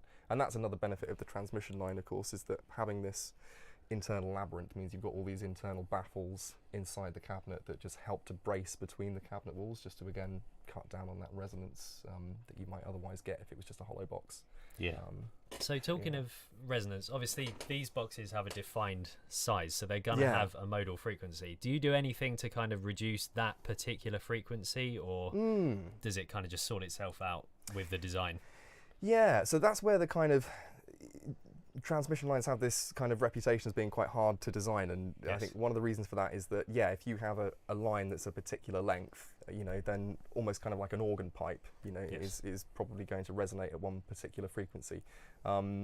So you can get around that by doing various things in the design. Obviously, we talked about the absorbative material, which helps to cut down on that sort of nodal behaviour. But you'll also notice that most transmission lines, including mine, they do taper. So they start off with a particular surface area that's traditionally kind of, you know, about 2 or 2.5 times the surface area of the cone that you're using, and it gradually tapers to a surface area that's equal to the cone. That's your classic quarter wave transmission line speaker, which is what our K320 model is closest to. So it's actually a lot more complicated than it looks, because to someone that doesn't know about this, myself included, you know, it just looks like straight lines of stuff. You know, you don't really think there's tapering. Going on there. So there's all sorts of, you know, things going on inside the box to try, you know, to cut down on that sort of resonance. And again, if you were to look at a plot response and compare a TL to a ported enclosure, as we said, so ported enclosures often have a slightly narrower Q or even a little bit of a lift at their kind of nodal, you know, resonant frequency, because they obviously have that too, and it's broader with a transmission line. It's over a kind of broader range of the spectrum. You don't get too much of a sort of narrow hump if you do it right. If you do it wrong, they can be awful. Like, they can be quite harrowing. And I suppose another massive advantage of the transmission line cabinet is that you've got an insane amount of cabinet bracing built in inherently from the transmission line. I mean, you know, if we look at if we look at this again, for the size of the cabinet, I mean, that's a bonkers amount of that goes from one side of the cabinet to the other, obviously, so that's going to be pretty dead. Yeah, it is pretty dead. I mean, if you acoustic, you know, they're pretty like, non-resonant. It's like rock. Yeah, and on the big K100, it's all, every cabinet wall is 24mm Baltic birch, so it's, you know, and obviously you've got the internal folds as well, so all of that again helps just to stop things like overhang. You hear about, you know, with a cabinet resonance, you get that sort of ringing effect, which can happen. So the more you can cut down on that, the better, really, because you just want it to be nice, and you want notes to start and stop, not start and then stop half a second later. You know, so that is, build materials are important for sure. When it comes to designing, do you ever do any kind of thought for the amplification stage? Would you kind of look into making Kerr Acoustic amps, or would you kind of point people towards ones that might work best with your speakers? Or like, how does that work? What is the amplifiers are complicated. What's Amp World I doing? leave that to the real electronics gurus out there. That's too complicated. So you'd never make some Kerr amps? I probably wouldn't sort of, you know, down to the point of kind of, you know, literally there with a PCB trying different components, and, you know, that's, I'm very much rooted in the speaker world, but there are several amplifier companies that I'm friends with, and, you know, who make really, really good amplifiers. Obviously, as I say, in the kind of audiophile world, there's a broader kind of variation of different types of amplifiers. You know, valve amps are still very popular. One thing you don't see a lot of in the hi-fi space is Class D amps. They're still sort of, you know, trying to... Still frowned upon. Well, yeah, they can be, although they're starting to appear. They are starting to appear, and some of them I've been really surprised by, because we've seen many Class Ds in a lot of the cheaper speakers that have come to us for review. But even the more expensive, I mean, the PSI A25, that's kind of half Class D and half Class, the tweeter's AB, I think. Yes. But the woofer's Class D normally. And the mid is H or L or something I've never heard of. Like there sort of have been a few that have been AB on the tweeter, kind of G or H on the mid, and then D on the bass. Yeah, it is getting better. It's getting better all the time, Class D. But it's obviously much more efficient, you know, to do things that way, having a little switch mode power supply that's filtered, rather than having a big beefy toroidal transformer and massive filter capacitors the size of milk bottles, you know. But I think you know, when it comes time to you know, look at perhaps doing an active, you know, studio-oriented line of speakers, which would be voiced the same as the passive ones that I do currently. You know, we'd probably look to partner with, you know, a well-established company who are experts in that field already, because I think, yeah, it'd probably be about 3 or 4 years of R&D before I could make an amplifier even close to getting, you know. It's kind. I guess it's kind of like Mercedes don't make caravans. Yeah, I guess so. And the caravan people don't make cars. Yeah, So it's kind of that's a really stupid analogy. A little bit. Absolutely. But you see what I mean? I see what you're saying. We're for really sure. good at building caravans. Let's not try and make a car. Yeah. That kind of. And I was quite surprised as well at the difference, because we tried lots of different amps in here with the That's K100. right. We did. Yeah, and and quite different results with different amps, wasn't it? We found. It's fairly sizable results. Yeah. Yeah. Yeah. Yeah, you could hear the everything from a sort of, well, not cheap, but a very well-made PA amplifier, which was quite grainy. Yeah, it was. It sounded the power and kind of brutish kind of control in the bass, but quite a nice sound in a way. It was quite sort of satisfying, but then above, like you say, it was a little grainy, a little bit coarse, like, a little bit sort of unrefined maybe. And we brought some amps in from Chord and ATC, and the Chord was there's something creamy amazing. about the Chord. Absolutely, That was shout incredible. out to Chord. Yeah. And the ATC as well. The ATC I thought was a great. That was really nice. A great amp. Yeah. Also, shout out to Holton Audio, my friend Anthony. Yeah, of course. In Tasmania, who makes fantastic amps that have actually been used in quite a few studios out in Australia and other parts of the world. And I generally use those amplifiers, or have done in recent years, when voicing the speakers, because they're just very, very neutral and just accurate, and you can just kind of trust what comes out of them. But yeah, no, there's some great amps out there. For sure. So while we're on the topic of amplifiers, Hall of Cannons, who's one of our regular viewers and commenters, hello, he said, I'm trying to find a cheap consumer amp for my secondary passives with the right connections, and they're surprisingly hard to find without a bunch of dumb features I don't need. And it's so true, like so many of the cheaper, not only speakers, not only amps, but many cheap products seem to cram all these extra features in to kind of make up for something. You know, this one can cook your toast, this one can, you know, it's very true what he's saying. There are so many extra add-ons on cheaper ones. And could it be that it's just kind of like the more expensive stuff is aimed at the pro market, and those people know what they want, they don't need that tweakability? Or could it be something like that? Yeah, I think that stems from passive speakers being generally more commonplace in domestic environments where you have hi-fi systems. And in a domestic hi-fi system, the amplifier is kind of like the central hub of the system, so it's almost like a control center. So you do your input switching. You know, you might have like a balance control, you might have tone controls. I take it those are the sort of features you're thinking about. And that's what would generally be referred to as an integrated amplifier. So it integrates those features. On the flip side of that, you have power amplifiers, which are just normally 2 or more channel, just dedicated amplifiers. Which they are about, but they're becoming, well, I mean, they certainly exist in the hi-fi space. You can certainly find plenty of power amplifiers, but kind of targeted towards the studio market, there aren't that many now. There's a few companies. You've got Bryston, you've got ATC, you've got Chord, there are a few out there, but because I think active speakers are becoming more and more commonplace, there are fewer sort of dedicated new products being designed for, but yeah, if you're looking for something, you know, to power some secondary passives, was it, in the studio? It was, yes, secondary passives. Yeah, so you could look for something like, you know, like a Rotel or, you know, or NAD, or even like a nice old school Technics amp. A lot of those have source direct buttons, so you can push that in and bypass any kind of additional circuitry that's going on there, and that's really useful. Even things like, you know, Pioneer, the Pioneer A400 was like a, you know, a classic hi-fi amp that, you know, and don't be put off by the fact that it is a hi-fi product, because... Well, we used to run the tannoys into one of your, actually, shout out to Oliver, who's behind the camera here, one of your Yamaha amps. And yes. Sounded amazing. that was a Yamaha hi-fi. Yeah, Yamaha made some great amps. Sounded absolutely fantastic. Yeah, the PC series, I remember, they were really cool. Yeah, just real no-nonsense amplifiers. Just So, I've just thought of a question regarding particularly like speakers like this. Obviously, there's going to be some kind of, well, I would assume there's going to be some kind of mid-frequency dip or something missing between a 2-way versus a 3-way. Is that true, or is there not so much of a difference as people might think? Is there not a huge benefit with 3 ways?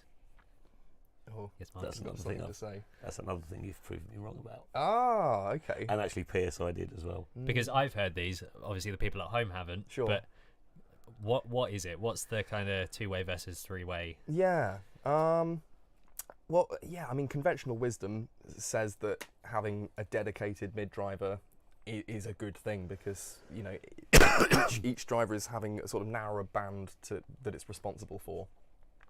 So it can work in theory more effectively in that band. It's not having to do too many things at once.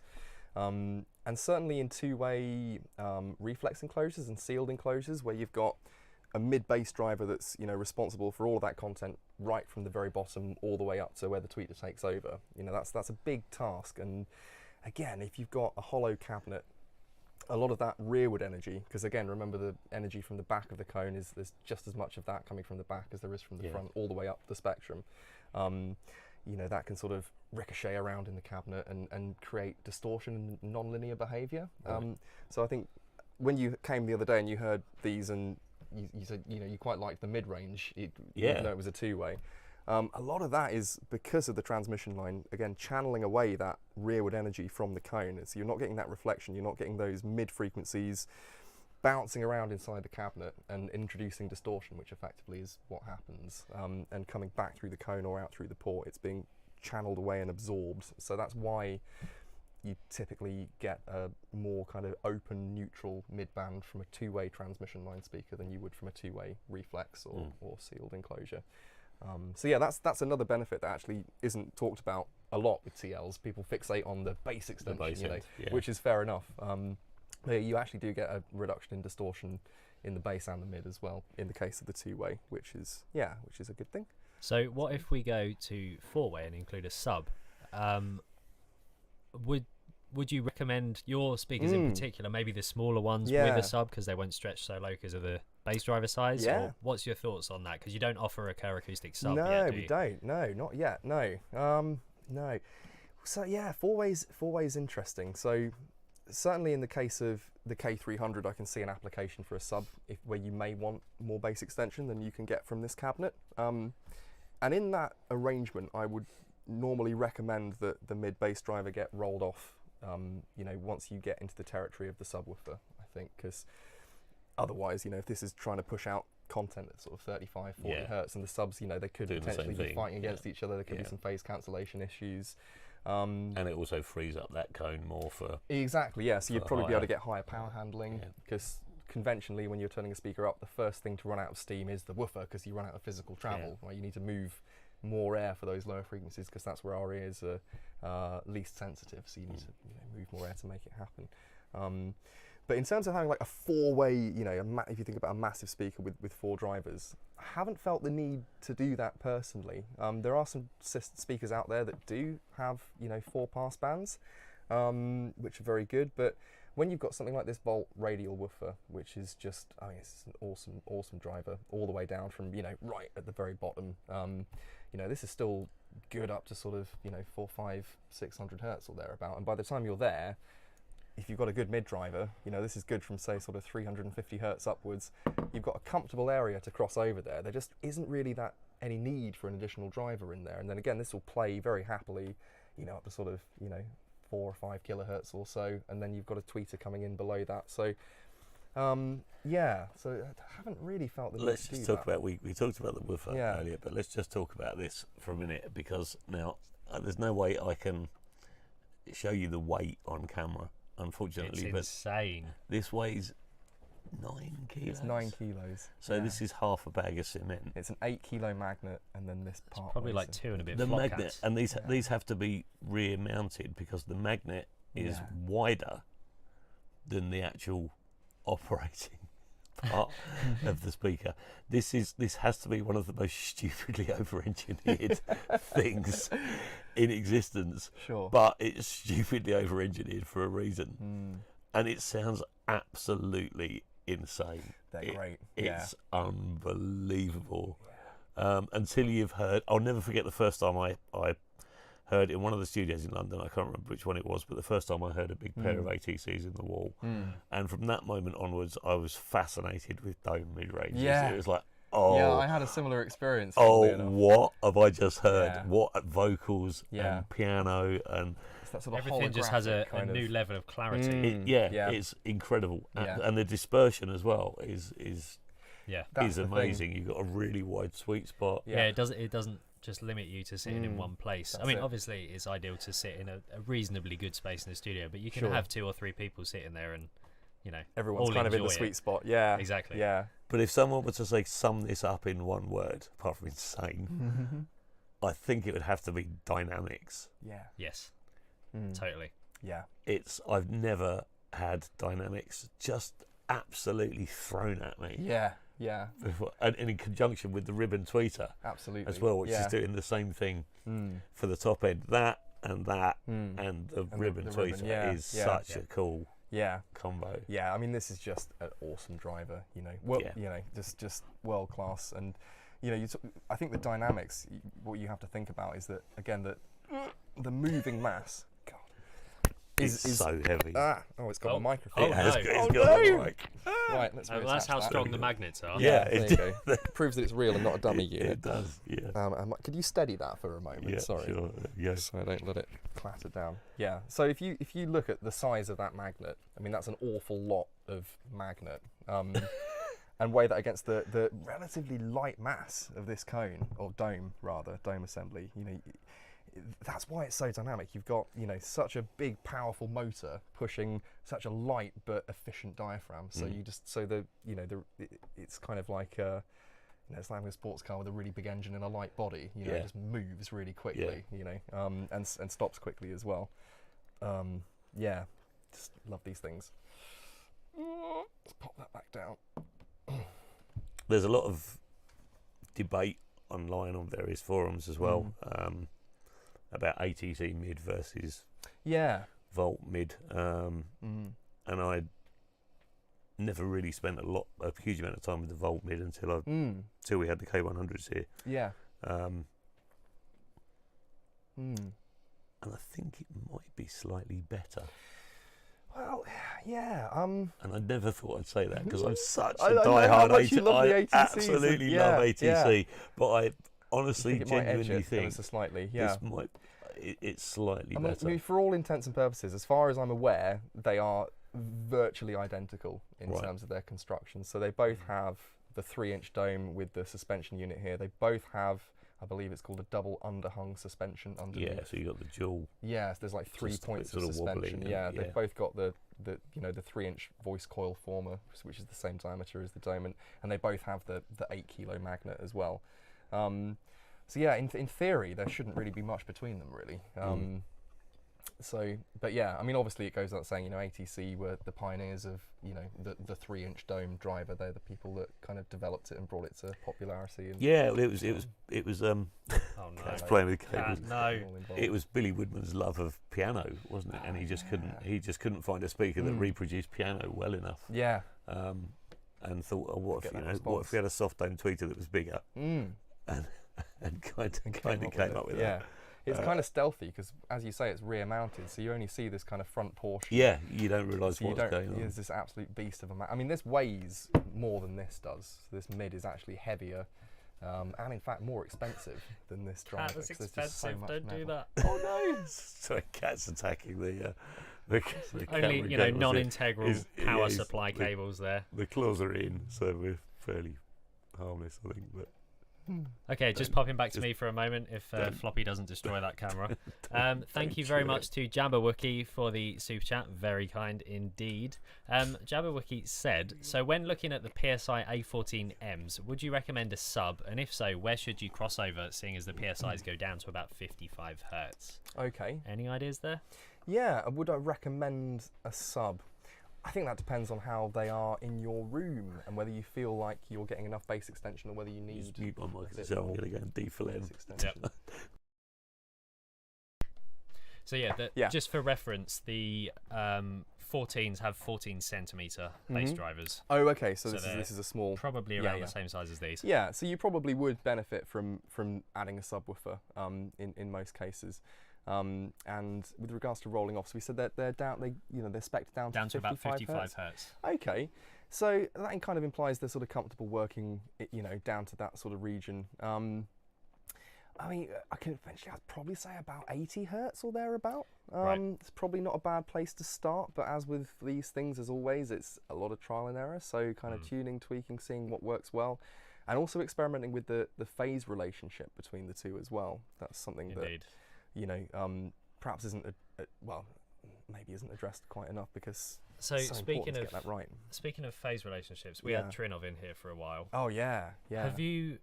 I assume you've heard Trinov on your K100s potentially, have. which are the Yeah. bigger speakers that Jez makes. Yeah. I'll find a picture in a moment and put it on the Mhm. screen.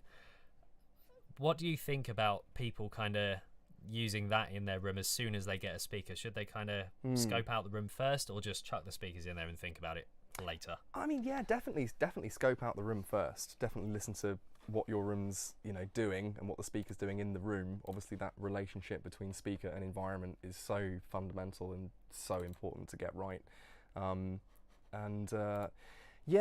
the Trinov systems and other room correction systems are available. Can be very effective when used. I think when used sparingly, I think they're more effective. Yes. Which is something actually when you had the Trinov here. Indeed. Because I'd been, again, a little bit kind of skeptical about them. I'd heard them in environments where they were being used, in pretty acoustically awful rooms in some scenarios. And I think there was an expectation that you plug this Trinov into the signal path and immediately it's just going to cure everything and you're going to get a perfectly flat response. Yeah. Which isn't necessarily the case, particularly if you've got big nulls in a room. Boosting that frequency is not necessarily going to fix that. You're just going to if the frequency's not there, it's not. If it's not there, yeah, by pouring more into it, there's just going to be more cancellation happening at that frequency. So, and then I suppose at that point you'd start to get distortion potentially if you're pushing the speakers too well, hard. yeah, you can stress the speakers, absolutely. And I think the more processing that the Trinov or whatever system is doing, the more you can hear it, the more you can hear there's some sort of digital processing happening. It can become, to sound a little bit, I don't know, artificial or something. But yeah, I think if used sparingly, and if you've got a good room to begin with, I think that's critical. There's no getting around it. You have to have a good room. But yeah, in that scenario, like as I say, you have a good room here. You had a Trinov. I listened to it and was pleasantly surprised actually. Very pleasantly surprised. It wasn't having to work too hard. Yeah, Took a bit of getting used to, didn't it? Yeah, but even when Paul demoed it, he said, okay, so this is recommending that we boosted, was it 50 hertz? Yes. And the ATCs have got the headroom to handle that boost, but then like you say, the problem is you're boosting 50 hertz. That's still cancelling out at the listening position. So what you're doing is you're getting a bigger build-up of 50 hertz in other areres of the room. So then if you go out of it, it's like, that's right. where's all that come from? And it starts to have effects that then come into your listening position. That's true, yeah. Because if you've got a dip of of 50 hertz in your listening position, that doesn't necessarily mean that you're going to have a dip of 50 hertz in all the different parts of the room. you'll get more build-up you'll have a in huge some peak areas. 3 foot away. So Exactly. as you move about in the room, Definitely. So that's the danger. Yeah, that's very true. But yeah, no. So just to finish off on that, the question, the chat with the PSIs. Yeah. So yeah, definitely try integrating a sub if you can find one. I think some subwoofers have variable phase controls. It's very typical that they'll have a 0-180 switch, so you can literally just invert the phase.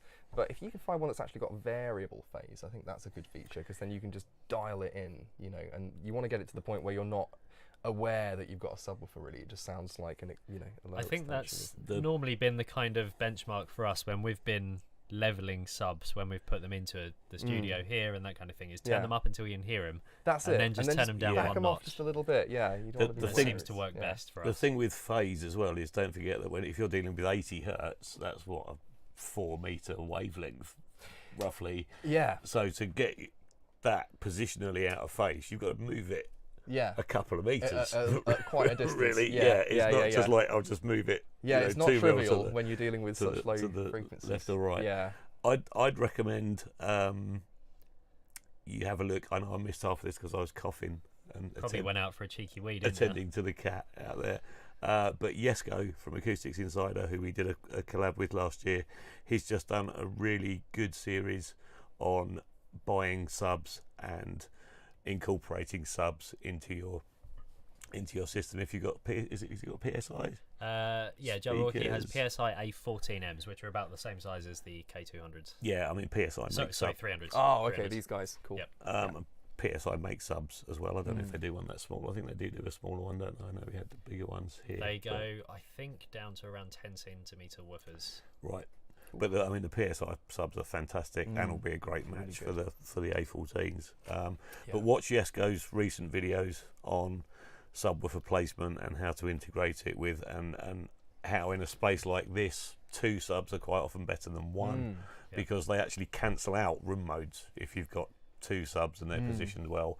But you need a symmetrical, acoustically treated room for that to work. It won't work in a domestic environment, even if your room is symmetrical. If you've got one wall made of brick and one wall made of plasterboard, that's not a symmetrical room as far as acoustics are concerned. So you need really need a purpose-built room to get the benefit of 2 subs. But yeah, Jesko's videos have been really interesting over the past couple of weeks. So check those out. Acoustics Insider is the YouTube channel. And just a quick one. Thank you very much to Benj for the donation. Very kind indeed. Thank you, He said, "Jez is a boss. Really knows his shit. One day I might commit horrendous crimes to afford the K100s." Hey, cool. So, just quickly, so that people know what K100s are, I'm just going to put a quick photo on the screen. And Jez, do you want to just tell us what these are? Yeah. So this. Hold on. I've pushed the wrong button. There we go. There it is. Go So this is at my old house.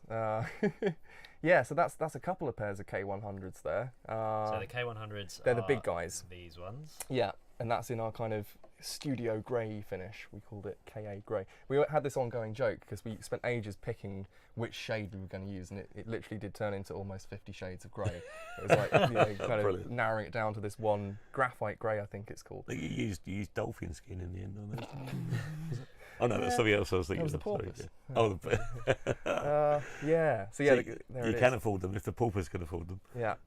So yeah, that shows that you've got the K320s there, which are the sort of slim floor stander, which is a K300 with more bass extension. Basically, it's the same driver complement and just a bigger cabinet with a longer transmission line, but they're very similar. But yeah, the K100s are the big boys. Yeah. The next one's in. There's 2 pairs of K300s there, one white and one grey. Man, I missed that room.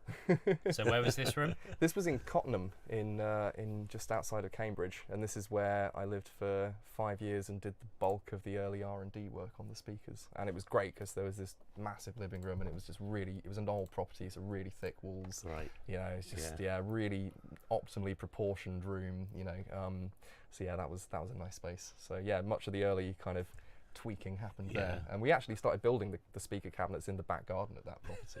That was how we kind of kicked off. A proper cottage industry, literally. It was great until it started raining. And you got to stop for 4 or 5, 6 days, however long it keeps raining for. We built a little plastic lean-to, just sort of with corrugated plastic, and we'd go under there when it was raining and just keep routing away. Keep routing away. Yeah, and just gaffer tape to cover the drips, which would inevitably start to happen. Yeah, those were the days. So obviously you've spent a long time designing your speakers, and you must have heard various other models by other manufacturers to kind of learn what you like and what you don't like. Have you heard of Klipsch speakers? Of course. Have you had an experience with those? What do you think about those? Because White Cloud, one of our viewers, has asked your opinion on those. Yeah, so Paul Klipsch, it's a great designer. He's been around for a long time. I think back in the 70s, I think Klipsch came into popularity. They're an American company. And yeah, their kind of most famous kind of flagship product was the Klipschorn, which was a speaker that was actually designed to go in the corners of the room, which is kind of unconventional because typically people say you shouldn't have speakers in the corners of the room, but the Klipschorn was designed to go in the room corners. And then later they came along with models like the Heresy and the La Scala, I think. So Klipsch, so I think they kind of they use compression drivers for the mid and the high frequency, so they have like a flared horn, so the kind of thing you typically see in a PA driver to increase efficiency, and they are really efficient. So that's this is old school Klipsch. I think they've got some slightly more consumer level products on the market now that are a bit more conventional in terms of their design. But yeah, the old school Klipsch speakers with the flared horns, great speakers, just really efficient. And normally when you've got a really high efficiency speaker, it tends to sound really dynamic and vibey, and just you don't need a lot of power to push them. So you can run them with like 5-watt single-ended tube amplifiers, Right. and peel the wallpaper off, the walls, and Great. yeah. No, clips are cool speakers. Not the flattest in terms of absolute frequency response, but they're fun speakers. They kind of, it's difficult to listen to a pair of Klipsch's without tapping your foot. Yeah. Yeah. So no, they're cool. So, just going back to the A14's question, where they go down to 55 hertz. Yeah. 55 hertz is the note C0, so that's probably why that one was chosen. How do you choose how far down your speakers should go? Is there a kind of thought process behind it, or do you see what sounds best, or is there like a more complicated reason behind that? Yeah. Okay. So frequency extension.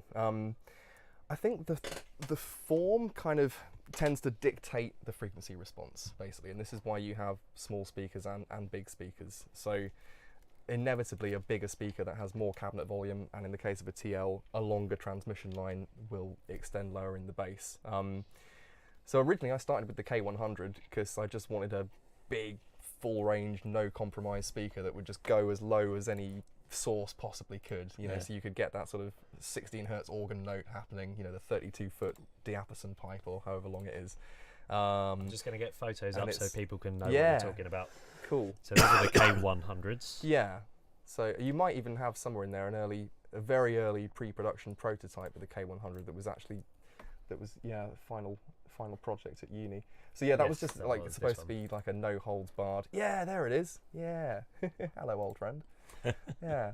So that similar kind of driver array to the current K100. These were originally going to go into a studio to be used as the main monitors, where I was basically set up to go and work after university. So they just needed to be big, full range speakers. So in this case, I guess the requirement for that low bass extension dictated a big cabinet and a long transmission line.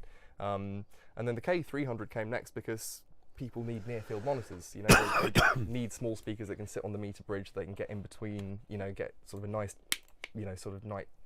tight, narrow kind of listening position. That sort of conventional triangle. And yeah, but obviously with the smaller speaker you aren't going to get quite such nowhere near the level of bass extension that you would in a speaker that's 6 or 7 times the cabinet volume. To that extent, they're a bit harder to design because you've got to kind of you can't break physics, you can bend it a little bit. You can encourage it. Yeah, you can encourage it, yeah. So to be honest, normally the first thing I'll think about with that approach is, is the form factor. So what would be, a well-proportioned speaker for a given environment, and then sort of work backwards, okay, how low can we make this extend, how gradual can we get the roll off, and sort of work backwards. It wouldn't necessarily be, I'd say, right, I need a speaker that extends to 47 hertz and use that as the starting point. That would normally come somewhere later on in the design process. So just following on from that, how do you measure the speaker response of your speakers? How do we measure it? And how do you go so low, like down to 16 hertz, that you know what's going on down there? Well, particularly when you're getting that low, I mean, you're not just, it's virtually impossible to measure a speaker in isolation. You are measuring a product of the speaker and the room together. So together they are, forming a system. So unless you take a speaker out into the desert or put it in a totally anechoic chamber that's, anechoic down to such low frequencies, it's very, very hard to measure something without the room. And then you got to measure it with the microphone. And how do you know the microphone's flat? How do you know the microphone's flat? Well, you How do measure know the converters are microphone flat? by How a do you know plug, but how do you? Oh, yeah. Yeah, you kind of get into a bit of a loop. But I think measuring is important, and particularly when you're designing speakers to be used in professional environments, you have to know that the mix engineer using them can have faith in their ability to, not have a sort of 12 dB peak, at kind of 1 kilohertz or something, because that would just be awful.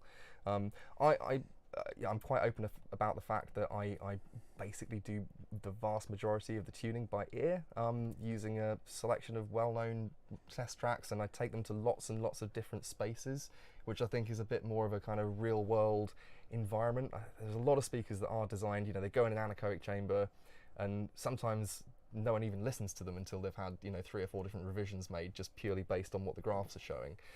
I guess I take a bit more of a sort of kind of, dare I use the word, holistic sort of approach with that. Yeah, well, we're always saying flat isn't necessarily good. Not always. And no. you've got everyone's got their own target curve. Like, all areas are all different. Areas are far we've from got the flat. Fletcher-Munson curve, and everyone's Fletcher-Munson curve is slightly different. Obviously I do conduct measurements. They're normally relative measurements rather than absolute measurements. So if I'm having a listen, if I've got to a point where a design where I'm fairly happy with it, but there's a few areas in the spectrum that aren't quite sitting right, it might be useful to take a measurement to reinforce what the ears are hearing, to sort of kind of say, oh yeah, no, there is a peak there, or there's a dip there, or oh, actually this could be something in the room if you're changing the position of the mic or the position of the speakers relative to the the different boundaries in the room.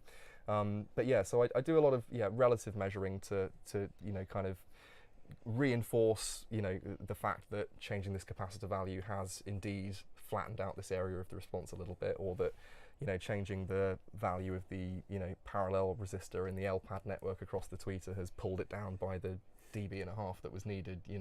But I do lead with my ear. That is kind of and other people's ears as well. Thankfully, I've got good friends like you guys who can give me feedback on this kind of thing. And we just love hearing nice sounding speakers. To be honest. And I think that's absolutely the right way to do it. Is don't start off with a graph. But and like you say, many manufacturers, it's straight in the anechoic chamber, and like you say, before they've even heard what the speaker sounds like, it's like, let's aim it towards this. You don't want to look at audio. It's that's true, because audio, it's an aural thing. We've got these fleshy, flappy things, and ultimately that's how people will be experiencing the speaker. They'll be listening to it, so it has to sound right. Even if you're aiming for a relatively flat frequency response curve, and also let's not forget about the time domain as well. You obviously want phase linearity. So if I am doing measurements, a lot of the time I'll be measuring the phase response as well as the frequency response, just again to make sure there's no massive dips or stuff. But so a lot of people measure both phase response and frequency response using MLS, or maximum length sequence bursts, which ModQuad has just said is used for a lot of PA tuning. And I know that when we had the Trinov in here, that was how it tuned itself. So it's a mixture of modulating sine wave and pink noise, because that gives you kind of the best of both worlds. You get the flat response, and then you also get the phase as well. You get the impulse as well. Exactly. Cool. So you think lots of people use that for optimizing and stuff. Specifically in the PA world. That's it. Now I think in the PA world you've got more DSP going on than anywhere else possibly, haven't you? And for good reason. Especially when you see all the big systems by Martin Audio and the line array acoustics stuff. and D&B. I think without DSP it would be a mess. Absolutely, because you're fighting against a venue, which of course if you think somewhere like Wembley Stadium or something, you've got so much reverberation happening, and there's and obviously your audience can be anything from kind of 20 or 30 meters from the band to kind of exactly. way back. So it's so important to get that phase alignment kind of for everybody. So that's complicated stuff. And most big rock and roll gigs are in a venue that is not designed for music in any way, shape or form. Totally. Building just made of corrugated iron. So talking of phase, obviously headphones are immune to stereo phase essentially, because there's a head in the way somewhat. Have you ever thought about making headphones? Oh yeah, headphones with one of these on each side. Yes, imagine that. A volt mid on each side. They're quite heavy, but they're a snug fit. Be bad for your posture, wouldn't it? So just your spinal column would just compress over. Have I thought about making headphones? The thoughts crossed my mind. It's not something that currently I think I've got the resources or the manufacturing capability to go into. I think if I ever did, there'd probably be planar headphones. So much like the planar ribbon, that would probably be the route that I go with that. It would probably be impractical to try and do a transmission line headphone. A little bit. But it's an interesting thought. Would you say that the science behind it is vastly different from speaker design, or is it somewhat in the same ballpark in terms of the kind of maths you'd have to do to make it sound good, and driver choices, that kind of thing? I think it is quite different. Because I would say headphone design is more like microphone design in a way. Yeah, actually, yeah. I mean, you're still dealing with flapping stuff. Yeah, you're still moving. You're still air, moving things but in and out. Yeah, but on a very different scale to absolutely. to something like this. Yeah, definitely. And I suppose because they're so close to your ears, you've got that proximity effect. Yeah. And they don't need to be able to go anywhere near as loud because you have that proximity effect. The driver is literally a few centimeters away from your eardrum. So you can afford to. I mean, a lot of headphones, of course, are single driver. Yes. In fact, I think the vast majority of over-ear headphones are single driver because when you've got such a small driver that doesn't have to go very loud, that does kind of open the possibility for the bandwidth that driver can handle. Just like the more you push a moving coil driver, the more it will sort of beam in one particular frequency band. So if you've got a headphone, you've got a bit more freedom there, I think. Yeah. And relating to the Volt mid drivers as headphones, Rusty Spork said 30 kilo headphones with an integrated exoskeleton. What a brilliant idea. Just some kind of mech suit that you have to wear just to be able to hold the sheer weight of them. Yeah, you can have like some sort of robotic arm coming above to support the weight, just to kind of... Exactly. Wow, I need to get this guy in on the R&D department. I think he's... Absolutely. Rusty Spork, I think you've got a job. Thanks, Rusty Spork. There we go. You could modify one of the camera easy rig things, couldn't you? Use that to support your... You could. Yeah, you could. Headphones. Yeah. Volt mid-range headphones. Great idea. Yeah. Another really good question that's just come in. Does treble need to reflect at least once before your ears can actually hear it properly, or can you hear the direct emission from the speakers / headphones, I suppose?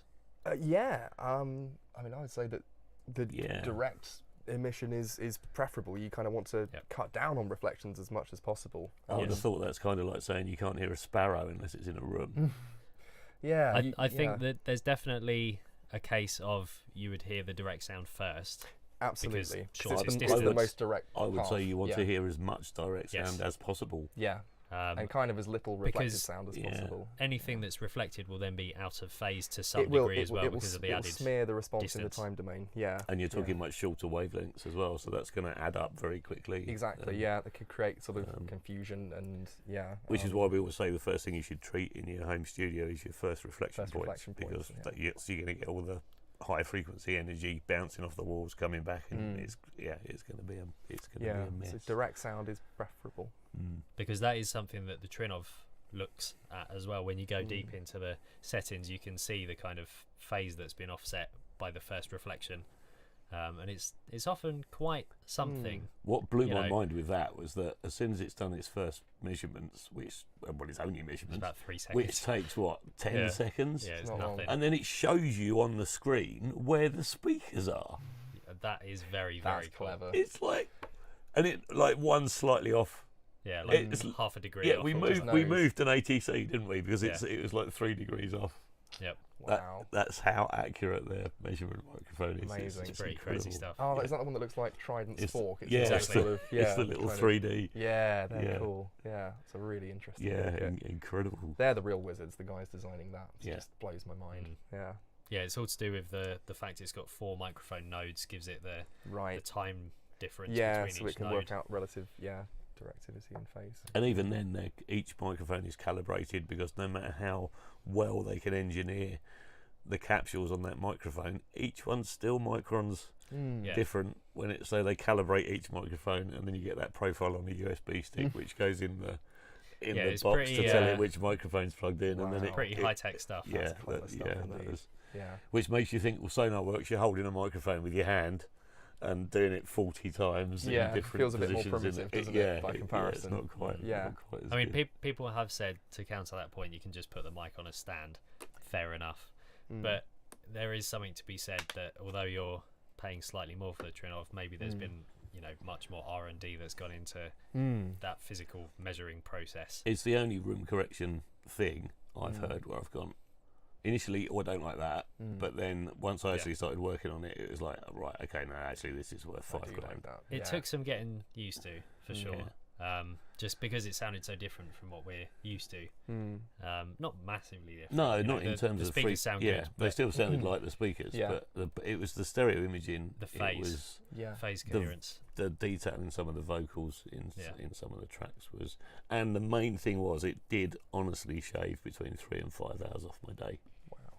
Because That's extra flop count stroking Yeah. time. That is. Yeah.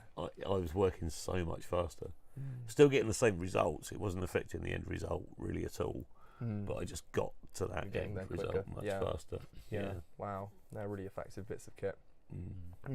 So is that next on the KA developments? Is going to be your own measurement system? Getting some sort of Trinov on the go. Yeah, I mean, never say never. It's going to be £100 million professional level pricing.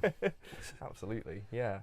No, I think it's definitely getting better and better all the time. What these pieces of kit can do, and I think it's like with anything that the more you can do to get things right from the get go, the more effective these sort of systems will be. It's kind of when you think about mixing audio, you always try and avoid the sort of fix it in the mix attitude. Like the more you can get right in pre-production and during tracking, the kind of easier the mix will be, and the less kind of aggressive, say EQ scoops or things like that you may have to do. But then the ones that you do will be more effective. So I think that's where these things really come into their own. If you've got a good set of ingredients to begin with, then having that room correction can just really kind of, if it's working subtly, just finish things off well.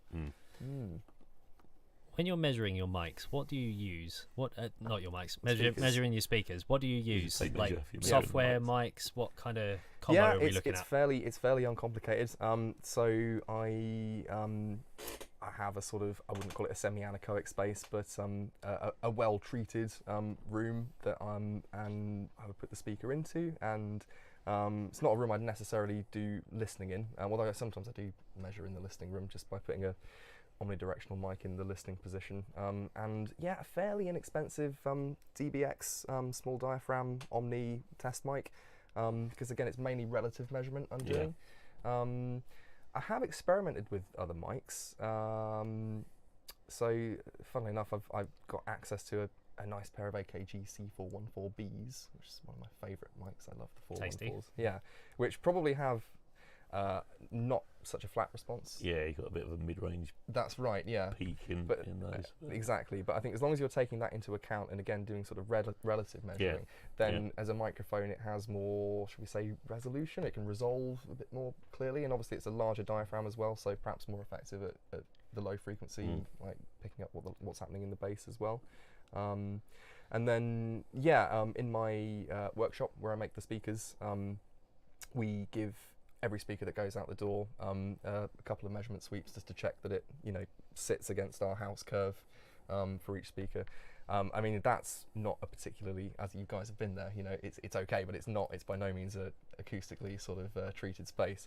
But again, as long as the model of speaker goes in exactly the same place that the reference speaker went into, and the same microphone is in the same spot, you're just kind of overlaying one graph over the other just to make sure there are no deviations. And like you say, as long as you do it in ATC and measuring their speakers in an echoey warehouse. Right. Okay.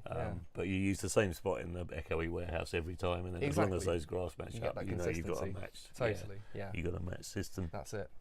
There are 3 great questions that have just come in. So the first one is from Live Link Up that says, if coil speakers are basically backwards dynamic mics and ribbon speakers are backwards ribbon mics, are there any speaker equivalents to condenser mics? Yes. That was a fairly definitive answer. There absolutely are. Yes. Yeah. Next question. Shall we delve into go that? for it, go for it. Yeah, so they're called electrostatic speakers, and they've been around for a very long time. And your opinion on those, please, because that was actually asked earlier. Right, okay. Yeah. So electrostatic speakers, there aren't many people doing it. Martin Logan spring to mind, and Magnapan as well. Had these big panel speakers. Excuse me. Unacceptable. I know, right? Wizards have Needing to drink. to hydrate. Moist wizards, that's the new meme. Yeah. So, and also, I mean, famously Quad. I mean, back even as early as the late 60s, Quad introduced the ESL 57 and then later the ESL 63, which are designed on a kind of similar principle to a condenser microphone or a capacitor microphone, whereby you have So electrostatic speakers are sort of very large panel speakers, and they consist of two metal plates or metal grills, which are referred to as stators, and then in between that you have a very thin film which could be made out of mylar or some type of plastic material, and that material is charged with a very high voltage. So these things you need to plug them in, even if they're passive, which they generally are, and then you feed the input signal to the speaker and the two stators, so the metal plates that go in front of and behind this positively charged electrostatic film or membrane. They effectively, your front grill or stator may be the positive and the back one may be the negative one, and then as you feed the input signal, the membrane sort of vibrates in accordance with that. So there aren't, as I say, that many companies, or not a huge number of companies that have made them, but they have quite a die-hard following, I think. Some people really like them because they've got a very sort of open, very, kind of, to use a cliche, but a very sort of open, airy, kind of transparent sound. And of course they're dipoles as well, so they're firing almost like a figure-of-8 pattern on a microphone. They're firing from the front and the rear, so they tend to sound very open, not sort of closed in at all. And I like them. I think they're great. The only drawback is I think particularly the older designs aren't particularly good at high power handling, and even some of the newer designs will normally have a bass module included as well, because they're not so good at they're not so good at the low end, because again it's open baffle. There is no cabinet behind it, so any low frequencies will generally just come around the sides and cancel. So electrostatic speakers are probably the closest thing we've got to a condenser mic in the speaker world. So following on from that conversation that mics are speakers, speakers are mics, backwards kind of thing. Yeah. PSI have their Ava bass traps, which is essentially a vibrating diaphragm, which then phase inverts the signal. The active bass traps, right? Exactly. Yeah, okay. The active bass traps. Yeah. Would you ever consider, I mean, we're just throwing it out here, would you ever consider making anything like that, any kind of, active anti-speaker? Sure, yeah, absolutely. I mean, I certainly wouldn't rule it out. I think that could be a really interesting product. It's a fascinating product. Yeah, and it's, I think PSI have been quite pioneering there with coming out with that, because I don't know of any other people. Yeah, and it doesn't, I'm not entirely sure how it works, and I don't think they make public entirely how it works. It's something to do with creating a certain impedance around. It doesn't work as you think it would. It doesn't react to 50 hertz and does that, and so it's not as simple as saying just working on phase. Right. Okay. It's much more complicated because it works over quite a wide bandwidth. Yeah, I've seen them around. They're pretty cool because they just look like wedge monitors, don't they? Basically. On stage, but they're actually there's a lot going on inside them. Yeah. At some point, probably would come out with an active speaker first. I think that would be higher up on the priority list, and and right now I'm just focused on making the best passive speakers that I can. But but certainly in the future that might be something we could look into doing. And will we ever see talking about the microphones in reversing? Will we ever see a sub kick? A sub kick based on a 12-inch volt radial. Wow, yeah. Oh, I used to love making sub kicks. You're going to need a hell of a bulldog clip on a. You absolutely are. Yeah. To hold that up. That's it.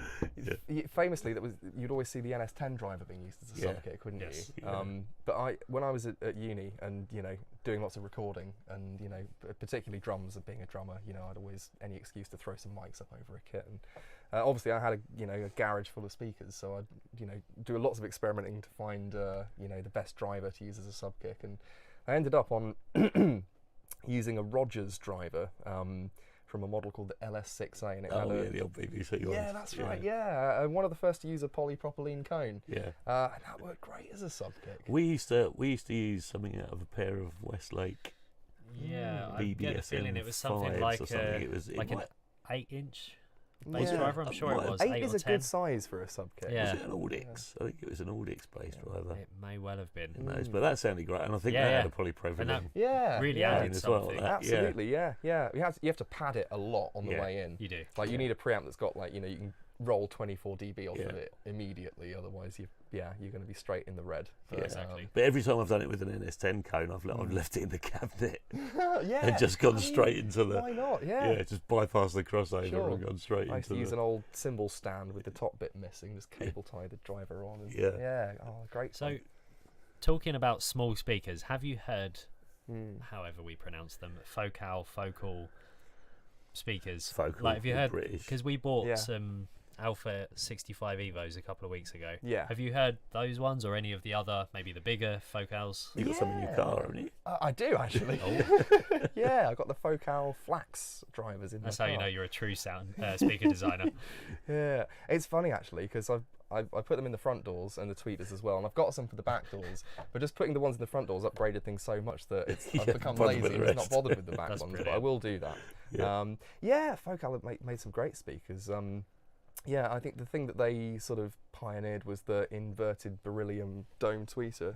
Have these got that? That's Looks got like the they do. aluminium. It's perhaps not version, beryllium. 'cause the Yeah. beryllium has to be behind the Yeah, so you get that health kind and of safety grill, pancake. doesn't it? Because it's highly toxic. Exactly, like the old Yamaha NS1000 Yeah, drivers. That you yeah. don't Don't wanna get lick your more. tweeters. Yeah, best avoided. Oh, the NS1000s are great. I used to love those. Yeah, oh, they're great. They are cool. Yeah. Yeah, I've got sort of 90% of a pair of those at home.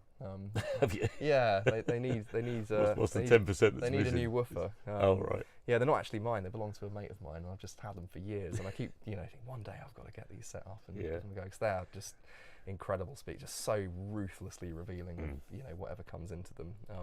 Not a pleasant listen if you've not got a fantastic mix to put through them. Yeah, it's amazing to think you can put, if you put an NS1000 next to an NS10, Yeah. and to think that well, these are from the same company. Yeah, It's like, exactly. sort of, how does, and even the same era. Yeah, as and you well. get It's something like how does this work? the HS80 or the HS8s, the more recent ones, which look, for all intents and purposes, very much like an NS10, but again, have a completely different response. They've actually got bass. And, Yeah, sorry, Focal was the question, and we've ended up talking about Yamaha. yeah. I think Focal makes some great speakers. We need to review those. The reason we haven't reviewed those yet is because I haven't been able to speak for 3 weeks. And yeah, I've been, Mark has been so and I've been croaky. deaf in one ear as well, They're speakers, they'll do the work completely. for you. Yeah, That was exactly. a terrible joke. But yeah, so that is coming soon. We don't want to give too much away, but we'll just say there's some very, very good things about those speakers. But there's one particularly very, very bad thing as well, which means that they won't be staying. Which means Oh. the cat's going to eat them. He's gonna, he can claw away at The those best cones, investment and I for your won't mind. speakers, cat food. Yeah, cool. When will we see some Kerr sextuplet sound barriers? That sounds very audiophile. Sextuplet sound Sextuplet barriers. sound I think I know what he's referring to there. Would that be a reference to the Shunmuk Oh, Mapingu? maybe. Right, here we go. Right, yeah. now we're on to the fun stuff. Oh, right, here we go. magic The- discs. And Pingo, they Mapingu. drink it in the dingo. Or whatever. Yeah. So yeah, for those who don't know, Mapingu is a type of wood. I shall get a photo. It's a very dense wood. It's a very very heavy rare. wood. Yeah, it's quite rare. Yeah, probably Yeah. quite hard to source. And there's a company called Shunmuk. Shamuk. Yep. Shunmuk, who make I guess audio tuning products, or I think they call them resonance control devices. They're certainly on the fringes of kind of the more esoteric audiophile tuning products that are out there. There's a photo I on the think screen now. The basic principle or idea behind them is that they resonate at certain frequencies or prevent resonance at certain frequencies. I think there's a video somewhere of some guy using There a is set indeed. of these as a sort of to kind of on these podiums to kind of create like You've a got to put them in the right sonic- place on the podium. right, for yeah, the- okay, for and they the full affect effect. the sort of sonic response of the room. Is that the idea? Basically, the only thing you need in your room. I mean, Trinov I've can. actually found the photo. Yeah, I mean that's quite controversial, isn't it? Trinov Yeah. can I buzz actually off. I know Traditional someone. acoustic treatment, you just don't need. I know it. someone who's got a couple of those Mapingu discs on the underside of his turntable platter. Right. Now that I can potentially see some merit to that because What if you you're need it a bit higher? yeah, no, that's sort of, I think he's just got them attached to the underside. They just because I think it's a metal platter, so metal can ring. Yeah, it can ring. So it may be the case that in that application they're just sort of deadening the Quick, ringing. fill it with concrete. perhaps. I don't know about using them as you know, as actual kind of room treatment devices. I think you're far better off using the tried and tested, you know, methods of absorbative materials and diffusers. It's cheaper though, isn't it? Yeah, well, I don't know. How much are these Shunmuk things? They are £99 per disc. Per disc. And how many do you need? Well, this person has Yeah. what, 8 on one stick. Mm-hmm. So, oh no, there's another 3 up there. Yeah. Let's zoom I mean, in it's a bit. hard to see how that might make a tangible. So oh look, no, there's some on the wall here as well, and on sticks there. Mm. So I presume it's mirrored on the other side. So there's probably 20 or so in that Mhm. room. Mm-hmm. So that's £2,000. It's a lot of money. It's a lot of money. You could treat the room really well with, like, you know, Fabric and GIK rock wool. acoustic panels and And- stuff to, bass traps and whatnot. You could. Yeah, it's very hard to. Yeah, I mean, I'm kind of old school. I kind of, you know, I come from, as I say, a bit more of a studio background, so I believe in, you know, kind of just good old-fashioned bass trapping and absorbers and diffusers. But things like that, I don't know. I can't say I've heard a pair. I can't say I've been in a room and actually experienced it. It's hard to. I really imagine how want. they'd be effective in that scenario, but I haven't heard them, so. Shall we appeal to tried to- Shunmuk? Absolutely. they're If watching? anyone Mm. is watching who If knows they're- anything are we about on- this, Are we then on this Yeah. camera? we are now. So, Mr. Shunmuk or Mrs. Shunmuk or the Shunmuk Corporation, basically anyone that works for Shunmuk in any kind of marketing or able to post something capacity, I think basically what we're saying is we would really like to try your product. If that means taking all the acoustic treatment out of this room or just temporarily cladding it in plasterboard, in order to be able to do that, then we'll do that to give it a fair test. But basically we think your product is bollocks and we want you to prove otherwise. So send us some of your little ditty discs. Give them a go. Give them a go. Roll 'em Or out. Give them a go. Roll them out. Yeah. Yeah. Probably, Interesting. probably a more diplomatic way of Is saying it- that. But there we go. Oh, look, it's Floppy. Hey. Hello. He's back. Hello. Cat steals the show again. No one's interested in music. Let's just talk about cats. Let's talk about the cat. Mhm. Anyway, Cool.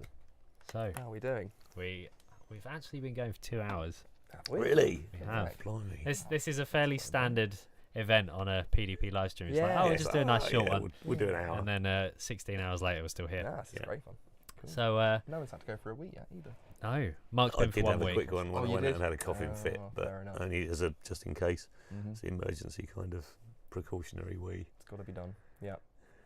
Yes. Cool. But Yeah. Right, are Any we- more queries? How are we? if you have any more questions, we'll probably take 1 or 2 more. Yeah. And then we will release Jez from his imprisonment. Cool. And tuck into the hobnobs. Oh yeah, Was there anything on the YouTube? Because you posted the teaser video. I think there was some good Do you know questions what? on there. I completely forgot to look. Let's dive into those. Let's have a look. Yeah. So, I put out a teaser video for this live stream, and people left some comments, and then I completely forgot to check all the comments. Can you first off explain If it's Mark's frozen. crossover? Yeah, Marty's Yeah. restarting. Crossover slopes. So Oh, first yeah. order, second order, Yeah. third order. I think it's something to do with Star Wars, isn't it? I think it is. Was that the new order or the world order or What? some kind of order? Order but- You'd 66. have to but ask yeah. the Alliance. Yeah. Yeah, can you explain a Crossover little bit slopes. about Yeah, crossover absolutely, slopes? of course, because obviously when you've got a multi-driver, speaker system, as most of them tend to be, the goal is to integrate them with each other as effectively as possible, and you don't want to be very aware that you're listening to a tweeter up here and a mid here, and Yeah. you want it just to It's a sort of integrate blend and sound and- like one homogeneous kind of source. So you need to pick the crossover points. So the points, the kind of if you were to imagine, here's the bass driver and here's the mid driver, the kind of point at which they literally cross over in their response plots. And then, of course, how aggressively those curves kind of curve, basically. Yeah. The most basic crossover slope would be first order. So that's a 6 dB per octave roll-off. Right. And that would involve, if you've got a two-way system, a single inductor in series with the woofer, creating a first order slope, and a single capacitor in series with the tweeter, again creating so you get quite a very sort of kind of gradual cross over from one driver to the other, and there'd be a wider band of the spectrum where they're both reproducing the same content. Some designers do still favour first order. Second order is more common. That's what I use. I think we briefly touched on that earlier. So that involves a capacitor and an inductor wired together to make a network. Then you've got fourth order, which is there's third order as well. So that would be in the case of a woofer, series inductor, shunt capacitor or parallel capacitor, and then another series inductor. So the three just indicates basically to the number of passive components doing the thing. Yeah. And then fourth order, which is all the way up to 24 dB per octave, uses double the component count. Right. So if you get up to fourth order for a two-way speaker, you'd need two inductors and two capacitors for the woofer, and then exactly the same number of components, just in opposite configuration for the tweeter. So there's pros and cons. People say that some first order crossovers, some say that they're the most kind of natural sounding because there's a smoother sort of integration between the drivers, and they cross over more smoothly one to the other. And fourth order can be a bit sort of abrupt, and it sounds like you're more aware of the individual drivers. They perhaps don't integrate quite as smoothly. Yeah. But then of course the benefit of fourth order is because you're kind of narrowing the kind of, or sort of really honing in on the range of that speaker. When it gets out of its comfort zone, you're well and truly cutting it off. Chopping it off. Yeah, so you can generally get perhaps higher power handling, because the speaker's really only working within its comfort zone. I use second order. It's somewhere in the middle. It works for the drivers I use. I feel like it kind of gets the best of both worlds. You don't have a super lossy circuit by having a huge component count. And you don't get the drivers operating too far outside of their comfort zone, because it's you are getting that 12 dB per octave roll off, which is enough to let them do their thing and hand over to the next one without getting too too unhappy. So yeah, that's crossover slopes, I suppose. Great, yeah, cool. Yeah. Thank you. And there's quite a few good. I'll just put Flipcat on the screen while I'm talking. There's a few really good questions that are in the comments, and I'm sorry we've not actually got around to those yet. One of them was, now if shipping costs and room sizes weren't a factor, is there a theoretical limit as to how big we could make a set of speakers? Obviously, the bigger the drivers are, the lower the frequencies will go to. Is there a point at which it's just pointlessly big? Or because I remember when myself and Mark went to a music exhibition a couple of years ago in London, there was this amazing live sound system by KV2 Audio, Right. and I remember it had your standard kind of line array multiple unit tops, and then it had a 15-inch sub and a 21-inch sub. And that thing absolutely kicked you in the face. But the thing was with that, it shook Olympia. It shook the building down. There was bits of rust coming off the literally this thing even was over the mental. other end of the building. But the industrial. Yeah, but it wasn't very fast. It was just bass for the sake of, because I generally don't like big subs because they sound kind of woolly. And I guess maybe that's due to the size. The bigger you go, you've got to move more mass, and that's going to go from a stop from a standstill to pushing that first frequency out is harder for a bigger thing to do. Cone mass is the enemy of speed, I suppose. Or as long as you've got a big enough motor, a big enough magnet, and enough clean watts in your amplifier to push it, then, it should kind of scale up. But is there a theoretical limit to how big I think there is, and we see that if we look at large concert venue installations where you've got multicellular line arrays and kind of stacked subwoofers. There does come a point, I think 18s or perhaps 21s is the limit, really. I think 21's the biggest I've heard of. Yeah, and I think even in huge venues, even outdoor venues, I think normally people tend to stick to 18s, like double 18 W horns and things like that. That tends to be the point where you're getting, enough bass extension out of a given box volume, and you just need to bank up basically and just kind of have more of them. So that's probably the limit. Yeah, that's a good answer. One question I would love to have answered, which was actually asked in the comments as well, is with ATCs, if you've got them out of the wall, you're meant to put the curved surrounds on the edges, and if they're in the wall, you have them flat so that the whole wall works as a baffle. Yeah, they do two different baffles. Yeah. How do you work around edge diffraction with a cuboid speaker for the KA speakers? Yeah, edge diffraction is definitely a thing. Yeah, I mean, so we recently introduced real wood veneer finishes, and prior to that, we only did lacquered finishes when myself and my dad made all the cabinets ourselves in-house. Yeah, we actually did put a 6mm radius on the front edge of the cabinets, which just, you know, gives you that little bit of reduction in edge diffraction. In practice, having that, because you can't do that with a wood veneer, basically, unless you put like a brake line behind the front baffle, it's you know, virtually impossible to get that sort of clean mitre joint on a wood veneer without, you know, so basically I'm just trying to get it as narrow as I physically can for the driver. You'll notice there's really not a lot happening here. It's about as narrow as we can get it. There's only about 5mm there. Yeah, it's about that. And in practice, it doesn't seem to be too much of an issue, I'll say, with these. But yeah, with the ATCs, you're talking about those, you've got, obviously on there, you've got a sort of rounded off kind of edge, haven't you? Is that? Yes. Yeah. Yeah, so with ATC, you get a choice between... But there's also, flat you can order them either rounded or Yes. square if for wall mounted. Right, But you've okay. also got a huge amount of blank real estate next to the mid and the tweeter Well, Yes. that's it. on that. And I think half of the reason why I preferred the K100s for imaging was because they were in the narrow cabinet. Yeah. If I could swap those cabinets for ATC hi-fi style Oh yeah, the ones cabinets that do- tomorrow, yeah. I'd do it. Mm. Actually, maybe you could make me a transmission line cabinet for those. Uh-oh. Ooh, ideas are brewing. Yeah, and a narrower baffle is generally preferable. Hobnobs have appeared. Jesus, deafened me. Crikey. And everyone at home. I just heard a loud... Sorry about That's that. what happens when That was Mark the sees hobnob hobnobs. panic. Yeah, I had a hobnob attack. Yeah, no, cool question. But yeah. Yeah. Yeah, so to go back to that, I suppose the edge of the cabinet there is so close to the edge of the driver. Yeah, that it's not so much. It's not. It's not too much of an issue. And to say that, you know, as I say, to be fair, on our lacquered, we do still offer lacquer finishes. We do still put the round over on because it's bare plywood that has a spray, like a polyester lacquer that goes over the top.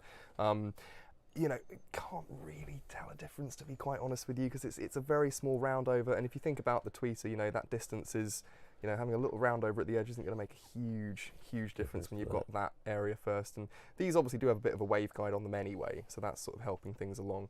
Yeah, I'd go with that. And there have been a few people in the chat asking about the prices of your speakers. Are you happy to talk about those? Yeah, on the air, or do you sure. want them to go to your website? Or Yeah, I think, I mean, for pricing, you can, I mean, we're represented by a number of dealers in the UK and overseas, so pricing information can normally be found on their respective websites. Yeah, so any specific questions about the pricing? the K100s, which are your biggest speakers. Yeah. What kind of area are we looking at for those? Retail for a pair of K100s in the real wood veneer finish, as pictured here. Is that one? Yeah. So 23,000 GBP or £22,995, including VAT, is the retail price on those. Yeah. So But they're worth not a cheap every speaker. penny. Well, I'd hope so. And of course, you know, I mean, the first 20% of that is tax. You know, that goes. It's disappointing, isn't it? Disappears And very then, quickly. And then obviously, you know, the biggest chunk of that is the retail margin. So I think that's something that not a lot of people know about. I certainly didn't realise it was such a huge chunk absolutely. out of it. Yeah, and this is another area where, you know, the high-end domestic market differs ever so slightly to the pro audio world, you know, the margin structure and so on and so forth. And, you know, dealers have to work hard. They have to demo the speakers to people, have to take them out to people. And overseas, you know, a distributor is essential to, you know, kind of introduce a product to the market, you know, exhibit them, get reviews for them, you know, take them to dealers. So there's a lot of mouths to feed along the way. Yeah. So, you know, by the time, you know, kind of, so the customer will buy from the dealer will get their margin, the dealer will buy from the distributor who gets their margin, the distributor buys from me, so there's my margin, and then obviously I have the cost of sale to come out of what's left. So, you know, obviously these things aren't cheap to make, so there's a lot of investment costs to actually go into, you know, to making the things and designing the things. So yeah, so by far the biggest chunk of that retail price I don't see as the manufacturer. So if we can get rid of that, so if every one of our subscribers can send us a £5, then what we can do is we can work together and we can come up with a Kerr Acoustic Absolutely. PDP Collaboration Pro range. And we can cut out the dealer completely, because let's be honest, they do fuck all. They basically get an order in on their website. Someone's ordered a pair of ATC SCM 100s. They phone up ATC and go, yeah, someone's ordered a pair of SCM 100s. Can you send them straight out to the customer so we don't have to pull our fingers out our asses? Yeah, all right, how long? All right, okay, thanks. And then they email the customer back and go, yeah, I'll be within 6 months, mate. That's what a dealer does in pro audio world, as far as I'm concerned. So we can cut them out altogether, and then you'll get them cheaper direct from us. Yeah, I mean, yeah, I've worked hard to get them as price competitive as possible. Taking into account the retail margin, obviously, and and it's we're using quite boutique components. I mean, these are carbon film resistors, these are polypropylene film capacitors, these are bespoke hand wound air core inductors. This is a deep engraved stainless steel backplate. These are solid copper binding posts, and we're using good quality cable inside, and Baltic birch plywood. So we're not skimping on they're not built to a cost. And they're hand built. I mean, you're building every one of those. Yeah. Yourself, and that takes time. At the moment, still populating all those. So there's a lot of man hours that go into them. And the design, I watched you putting one of those together the other day, because we came up and we filmed some you got some B-roll, and I was watching Jez assemble one of these. And there's so many clever little bits of design that have really been thought about due to the way the PCB's mounted on the plate. Because I used to I still do hand solder these to the PCB, but I used to not have a PCB, a printed circuit board for those who perhaps don't know, and they would be mounted on pegboards, so effectively it would be like point to point, like the old boutique guitar amps. Yeah. And that took forever. So as soon as I started, getting these printed circuit boards made, the novelty still hasn't worn off, to be honest. It's just so quick to populate them by comparison to how it once was. That was a big time saver. I think I found the videos. Okay. Was it the time lapse? Yeah, files? I think there were a couple of time lapse ones knocking around in that folder. There we go. So let's play that. So here you can see the magic. Hey. Yeah, you just need the Benny Hill theme over the top there. So some fairly. I wish I could work that quickly in real time. Yeah, that would be amazing, wouldn't it? Amazing. Yeah. So a bit of soldering going on there. I don't think I'd have the patience to be able to do that. I'd be like, right, it's not over in 5 minutes. That's it. We're done. Yeah. It's incredibly talented and precise work when you see what goes into some of this stuff. Oh, that's very it's. Cheers. Oh, it's good fun. I mean, to start, I'm lost just looking at it, to be fair. I mean, they are definitely on your rings. Well, I think you've seen the K100 crossover board, which has got a lot more components than this. It's a beefy because it's not just obviously two kind of shelves. It has the band pass in the middle, which of course needs twice the component count just for that mid band. So there's a lot more going on, and a K100 crossover weighs about 17 kilos or something. Really? A lot of copper in it. Yeah, that's crazy. They're heavy beasts. Wow. Because of probably course more than most speakers, to be fair. Quite possibly. Yeah. Because again, they've got to be able to handle the power as well, Yeah. right? So the K100 is obviously a much more power capable speaker. So you need There you go. heavy loud. gauge copper traces on the boards and stuff. And so yeah. But this is a little bit more, kind of pocket sized. But yeah. And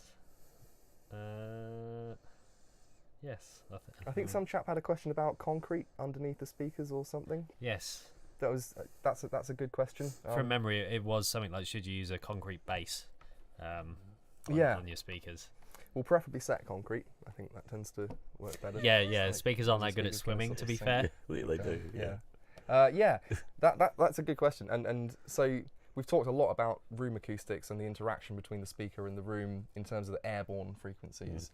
Something that's perhaps overlooked a little bit sometimes is the interaction between the speaker and the floor. Yeah. The mechanical connection. Exactly, yeah. So the more you can do to mechanically decouple your speaker from the floor, the better, really.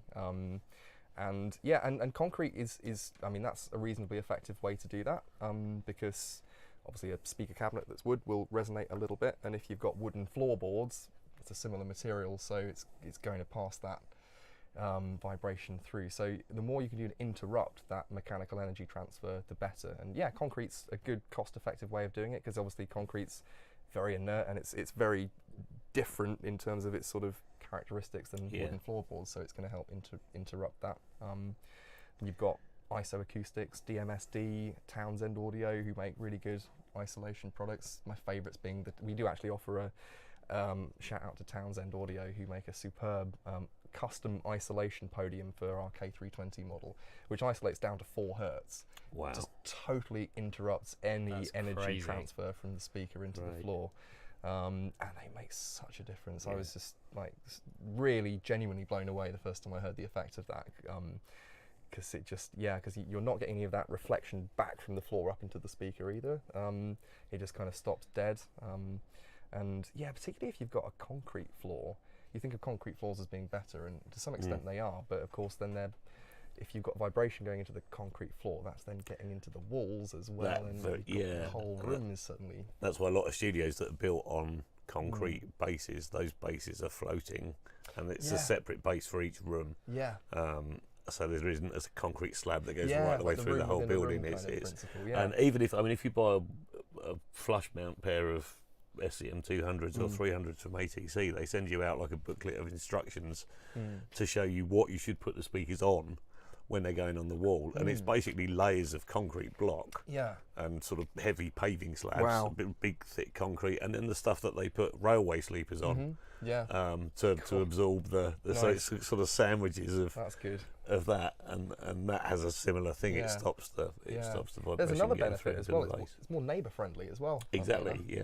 I've got a customer who he lives in a flat. He's got people above and below, and we supplied him with a pair of the Townsend isolation podiums for his K320s, and neighbours are much happier. They're just just again interrupting that mechanical energy transfer, less vibration in the building, and just keeps it more contained within the room. So isolation, very important.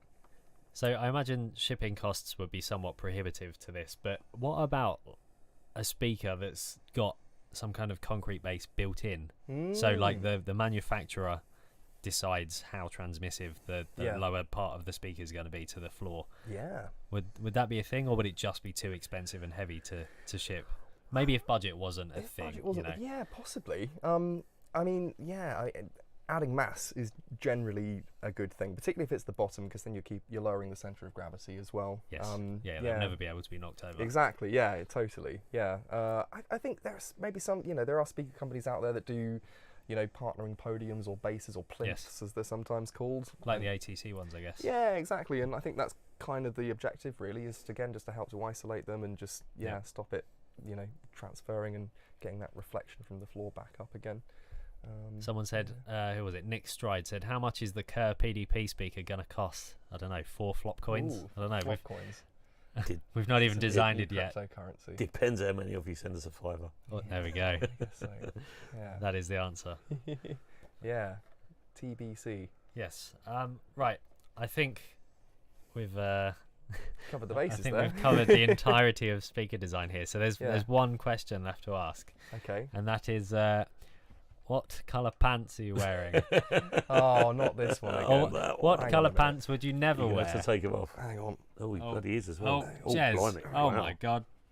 Things as you've all been asking. Ta-da! Multicolour. They're every colour. Okay. See every colour you could possibly imagine. Those are beautiful. Thank you. Are they hi-fi pants? Well, yeah, they've got very good absorptive properties, so I guess you could say they and transmission line, I assume. Transmission pants. Yeah. Transmission pants. Amazing. Cool. Right. Are we speaking out?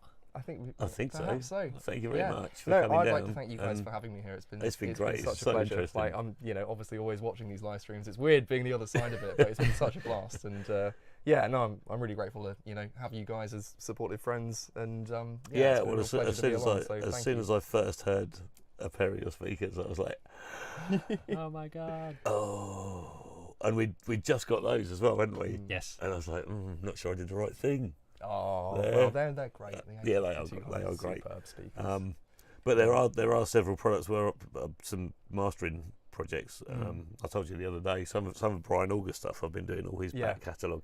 and I was really struggling on those. I just couldn't. Mm. It was only subtle little things, Yeah. and I just couldn't get it. And then I thought, let's just try it. And so I shifted the because we had the K100s to the other side of the room, because obviously it's very difficult to position two pairs of speakers in the optimal. They both need to be in the same place. So we had the K100s that end and the ATCs that end.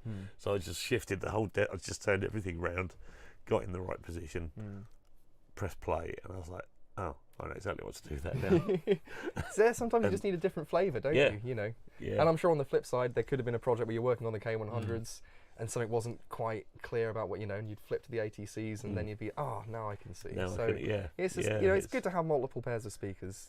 Speakers vary more than any other component in the signal chain, really, in terms of their response, characteristics. So, it's not, it's good to have different references, I think. Yeah, but no, sure. Thanks for the kind words. And shout out to Volt as well for I mean, that's incredible.